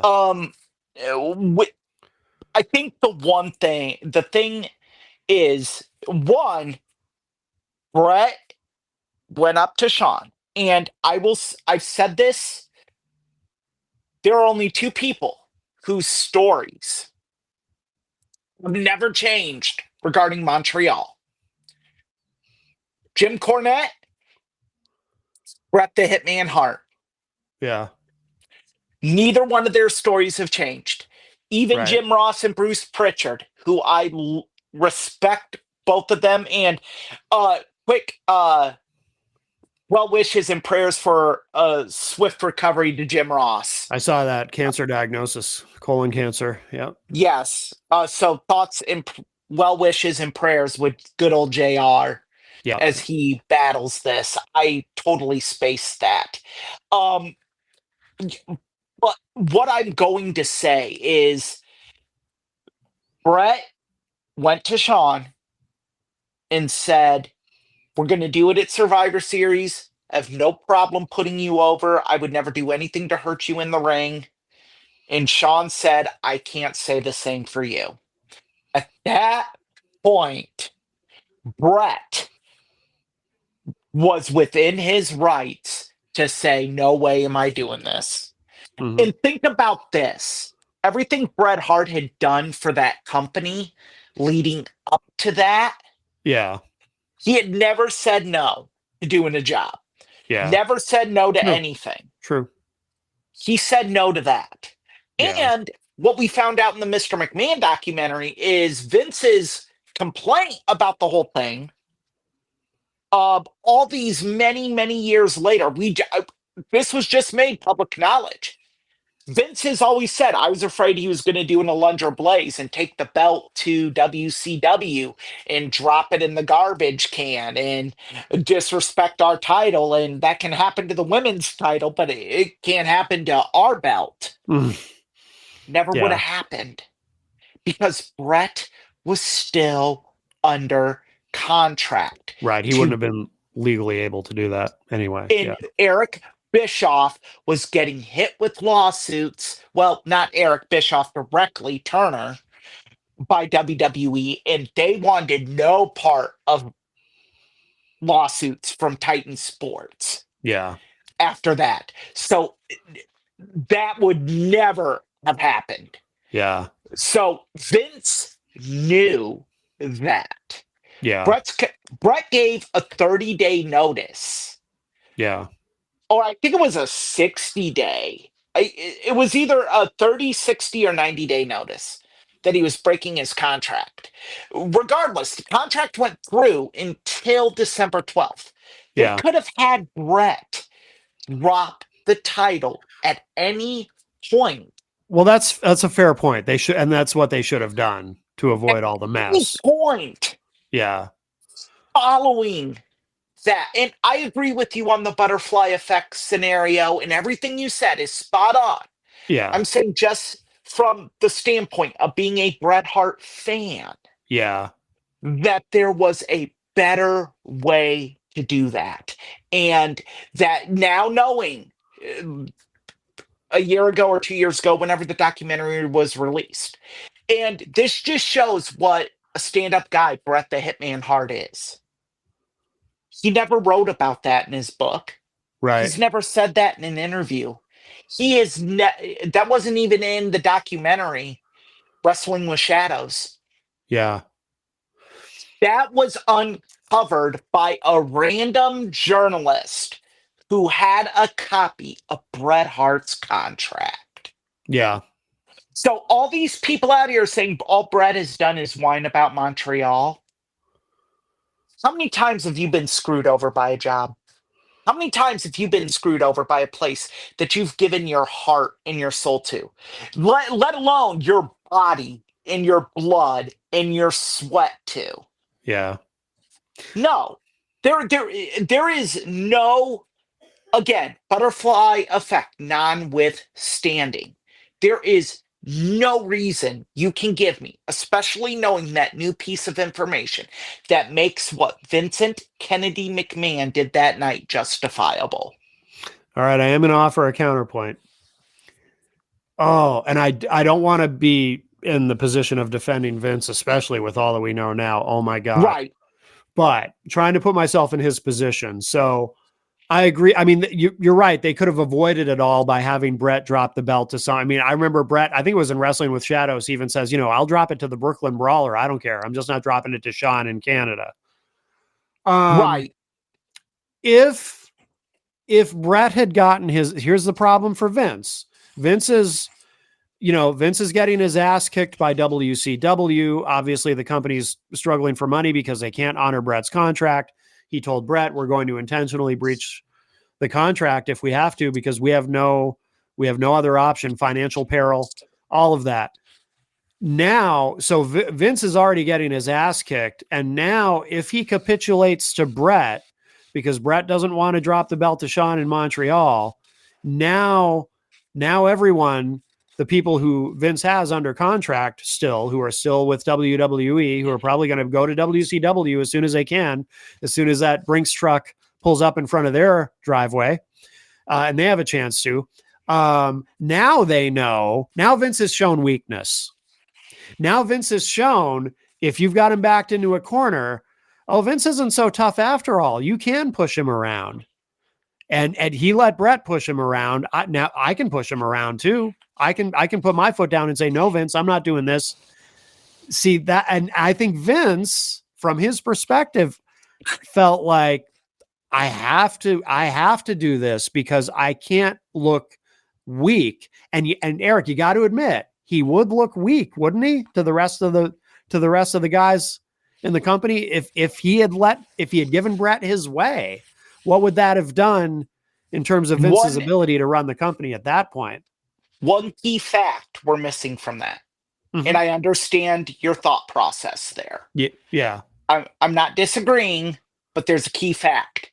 Bret had something in his contract no one else had. I'm glad you brought that up.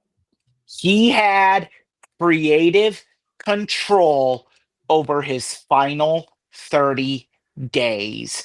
And Yes. so But if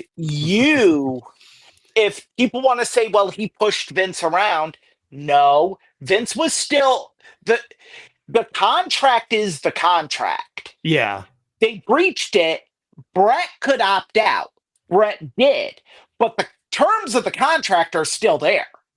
Bret's just opting out, giving the company an out, but the terms over everything else are still valid. The 30 days of creative control.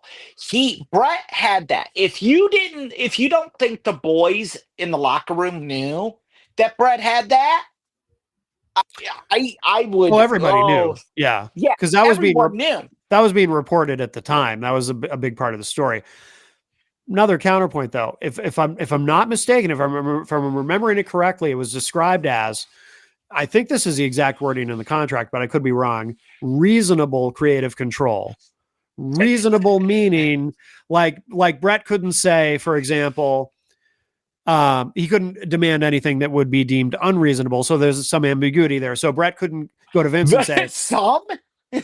well, Brett couldn't go to Vince and say, so I have creative control over my last 30 days. So in the last 30 days, I'm not only keeping the world title, but I'm also going to win the Intercontinental title, and I'm going to have a tag partner and win the, I have creative control, so I can do that. Reasonable creative control, meaning that, well, I mean, again, that's ambiguous, right? I wish we had a lawyer with us on the show. Yeah, but that's very ambiguous. That's very ambiguous. So then if that's in there, if that word reasonable appears there, and again, I'm not a lawyer, I have no legal background at all, but it seems to me like, so then you then get into a debate about, well, what is reasonable? Is it reasonable? Is it reasonable to have a Canadian hero lose to his greatest rival in Canada? Is that reasonable? I don't know. Well, that's the thing. That's exactly. Is so no. But from the other side, Eric, is it reasonable, quote unquote, reasonable for the champion to be able to tell the promoter, no, I'm not losing the title on that date in that city on that event? Is that reasonable? It is if he gives an alternative that is feasible. Is it? He gave an alternative. He said you could have me drop it to Shamrock. Now, true. Yeah. To prove I'm not all Team Brett here, Brett's idea, I'll just go next night to Ottawa and drop the title to you and give it up. Oh, I hated that idea. Oh, that idea was awful. That's absolutely awful. You can't have your champion come in and be like, I'm out. I'm going. Oh yeah, that would have been. Here's your belt. Yeah, because I know that was one of the alternatives Brett offered, and that would have been horrible. No, there you have to drop it to somebody. Yeah. Now, now I go back. Sean, no, because Sean did not show Brett the respect that he deserved. No, I agree there. I agree with that. And so then we circle back to what do we do? Yeah. I think Vince knew the whole time what he was going to do. He just had to get key players on board with it. And look, people can sit here and say, I came up with the idea with the Montreal Screwjob. I came up with the idea for it. I came up with the idea for it. I think Vince knew, by hook or by crook, Bret Hart is not winning this match. He just needed to find out the way. Oh, yeah. No, I agree. Yeah. Yeah. To find out the way, he needed someone who knew the business of professional wrestling like the back of his hand.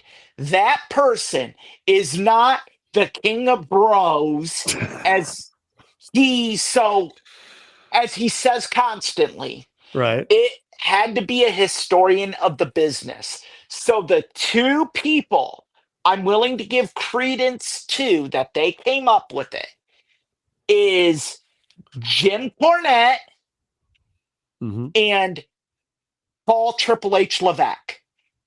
Well, Cornette did claim, right, that he came up with it? Cornette claimed on Dark Side of the Ring that, yes, he came up with screwing him over. And Cornette, we've never known Cornette to be dishonest, right? No, yeah, but I also believe Triple H in a meeting said, if he won't do business, then fuck him, we'll do business for him. Yeah. And I think that those two, I think Jim Cornette came up with the idea. And this is me theorizing here. Yeah. I think Jim Cornette came up with the idea and exactly how we're going to do it. And I think Triple H galvanized it. Yeah. To hear one of the boys in the locker room say, ask him. Good point. Let's do business for him. I think locked it in. And Vince was I like, this is what we're gonna do. I think you're onto Uh, something there. I think that makes a lot of I, sense. so I don't think I'll say his name, Vince Russo. You couldn't come up with this if it was spelled out for you. Right. No, no. It had to be someone Brett respected to propose. We're gonna let Sean put you in your finish. Mhm. So Pat Patterson had to be in the know on this. Pat Patterson had to know. Yeah. So I agree. The circle was small. Oh yeah. I Yeah. think I think I think what we have now is that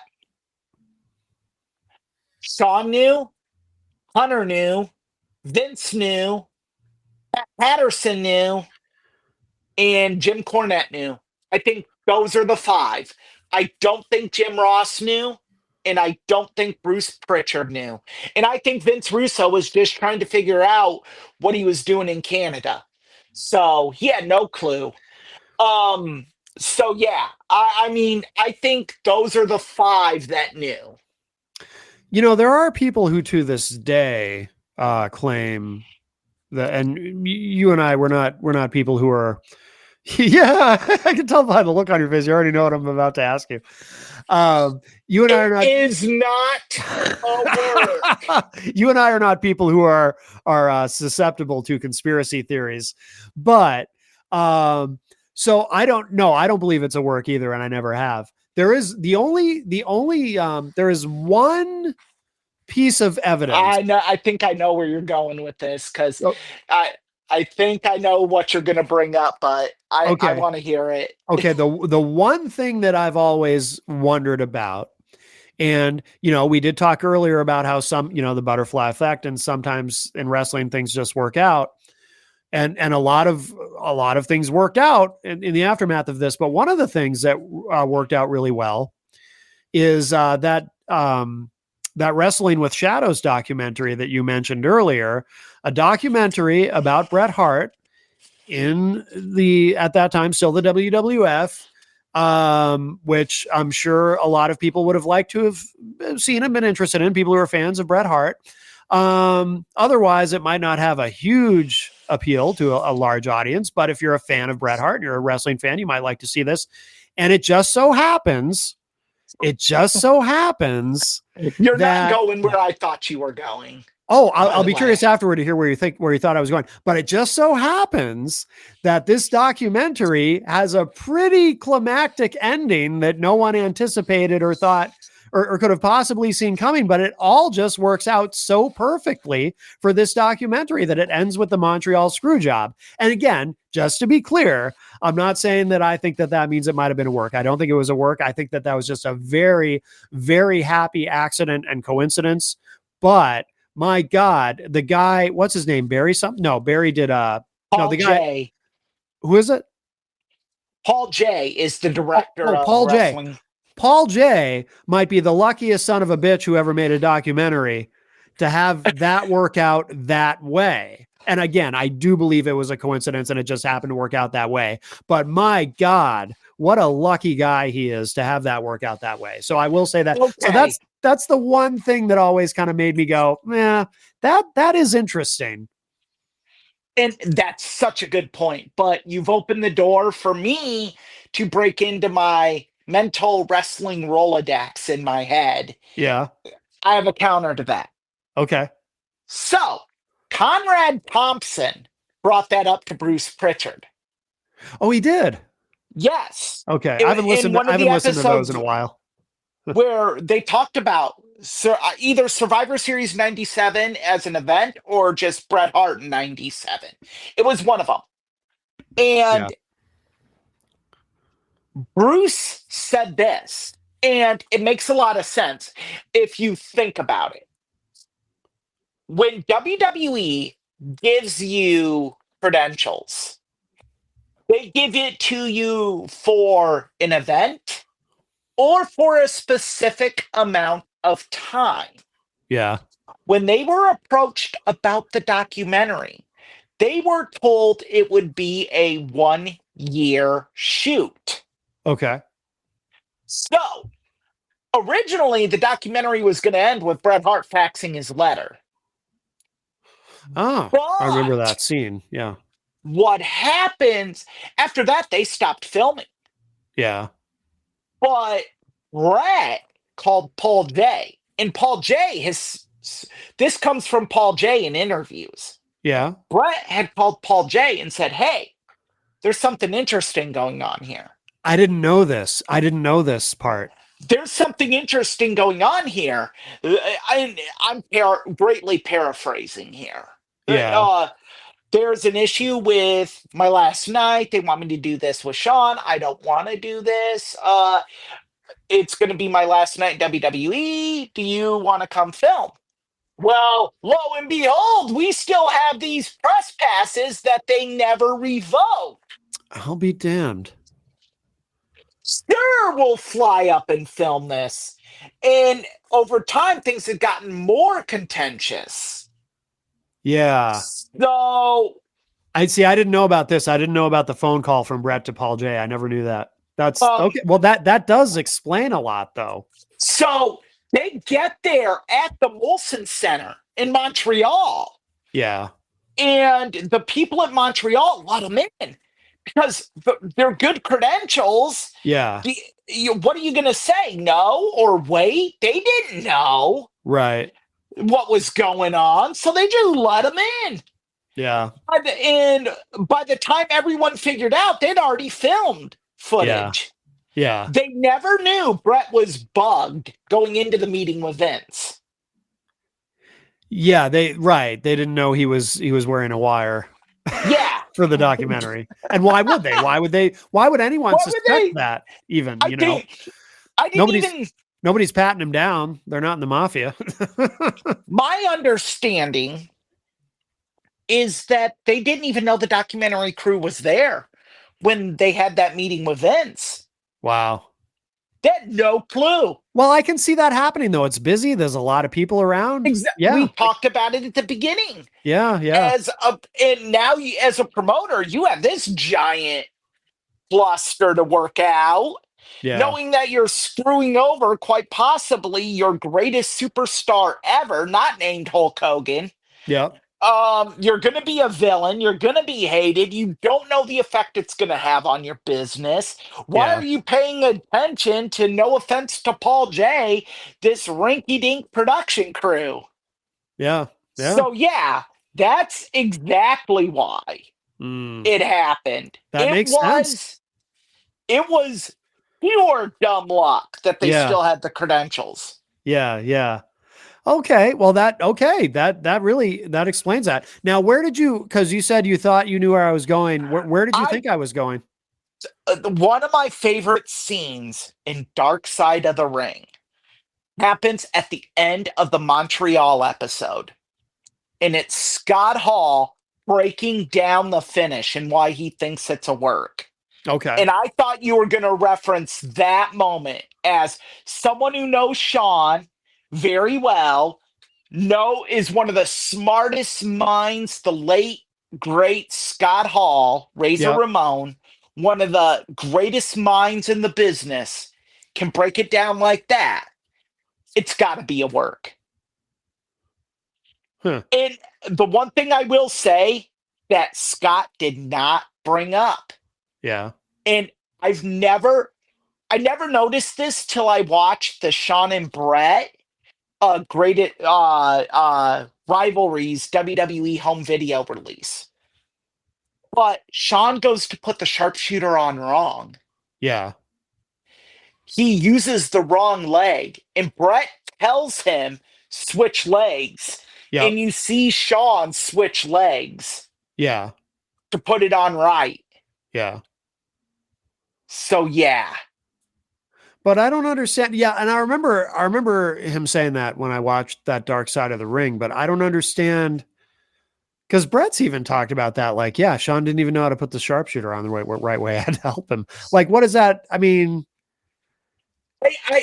Again, I thought you were going to reference the fact that if Scott Hall might know something we don't because of his friendship with Sean and Hunter Yeah. Nah. And his ability to break it down like he did. But my Nah. point was going to be he missed that key point. If it was a work, why would Brett? If Oh, I see what you're saying. if Brett knew that he was about to get screwed and just was going to go out and didn't care, Right. he wouldn't have told Sean, "You're Right. putting it You're on right. wrong." You're He right. would have Okay. let So that's Sean what, just fall on his face. and that's the part that Scott Hall missed. Okay. I see what you're saying. Yeah, Yeah. Yeah. Scott totally you're right. missed that. You're right. Yeah. That's a good point. That's a good point. Eric, we are past the 2-hour mark. So we're live. We decided to stream this live. Obviously it's going to go up on the podcast networks. We had talked about before we started the stream, because we usually, we usually talk for a few minutes and then we end the recording and talk a little bit after, because we're doing this live. When I end the stream, that I think it's going to disconnect us completely. Right. But so we're kind of doing this on the fly. So I'm going to put you on. I have an idea, but I'm kind of putting you on the spot here. Okay. I'd like to call an audible on something. So we had talked before starting this today about what we were going to do next week for our main subject, because every week we have a different subject. And we had talked about a specific, I won't say what it was, but we had something specific in mind that I definitely do want to do in the future, but I don't think we should do it next week. I think next week we should, this is what I would propose. I think we should do a part 2 on Brett, because I would really like to get into his WCW run. I totally agree. Yeah, I don't want to leave the subject of Brett without talking about WCW. Right. The good and the bad. And there actually was some good. There was some really good in WCW. His promo calling El Dandy a jam up guy, a term I'd never even heard before, was one of my favorite Bret Hart moments in WCW. I'm not even kidding. Like, I love that. There's so much to talk about there. So 2 words. Bill Goldberg. I know the promo you're talking about. Yep. There's some really good stuff there. So I think next week we should do part 2 of Brett. You know what? I sign off on it. I would love to do part 2 on Brett. I think, doing the WCW stuff, I think will, and we, of course, in doing, I like the idea, because then we're able to talk more about Owen. Because that's true too. Yeah. I mean, because they do kind of tie in together. Yes, you're right. Absolutely. So yeah, I really, because if you talk about Brett, I think you gotta talk about Owen. And I will make a promise, and I'm calling an audible now. We will do an episode dedicated to Owen Hart. Absolutely. Some point, because we absolutely have to. And probably the Hart family in general should get their own at some point, because you got to talk about Stampede. The problem, and I'll share this with our audience, is there isn't a lot of real great footage of Stampede wrestling out there. WWE Network, I don't believe, has any of it on the network. Oh, okay. Which is unfortunate, because there's a lot of great stuff. On one of the Bret Hart Blu-ray releases, there's a great 2 out of 3 falls match he had with Dynamite Kid on there, but there's stuff missing from it. So that's unfortunate. It's just what they used to tape in Canada. So so yeah, no, I totally sign off on that. I think doing a part 2 on Brett is very fitting, because you can't really encompass his career in a 2-hour bow. Yeah, agreed. Well, this has been wonderful as always, of course. And any more comments from the fans, or no? It's been quiet in there. I don't know. Again, I don't know how many people are watching or listening live. You know what? Screw it. Next week we'll do it live again. We'll do it live. Yeah, fuck it. We'll do it live. I'll write it and we'll do it live. Yup. Absolutely. We'll do it live again. That way we can build it up and have an audience.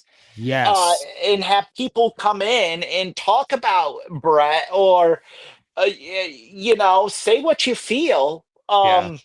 I mean, if now I will say this: if you're negative on Brett the Hitman Hart, I'm not responsible for what I say. I am not.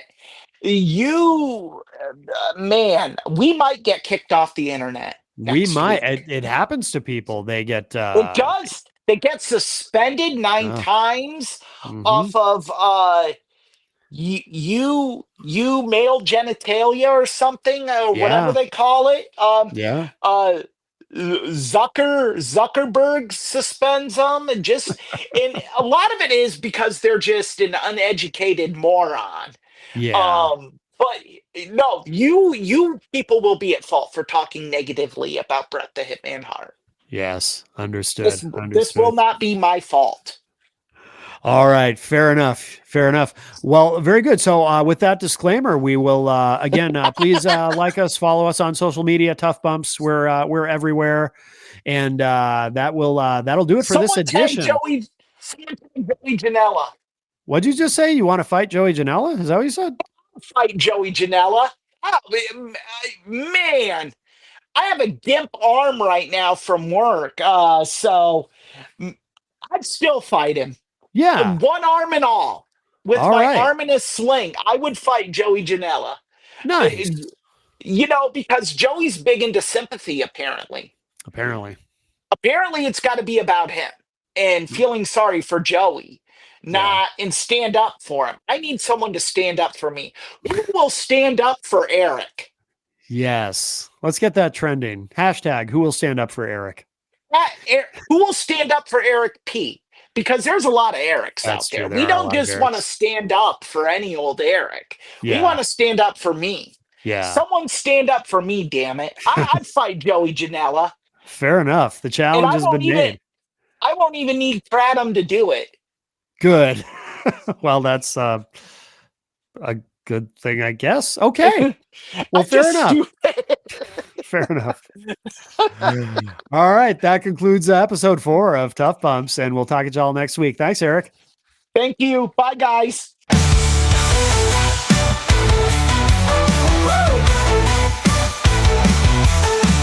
Tough bumps we take, we rise again. Blood and grit, it's how we begin. Mac and Aaron fire up the flame. Wrestling lives on the Tough Bumps name.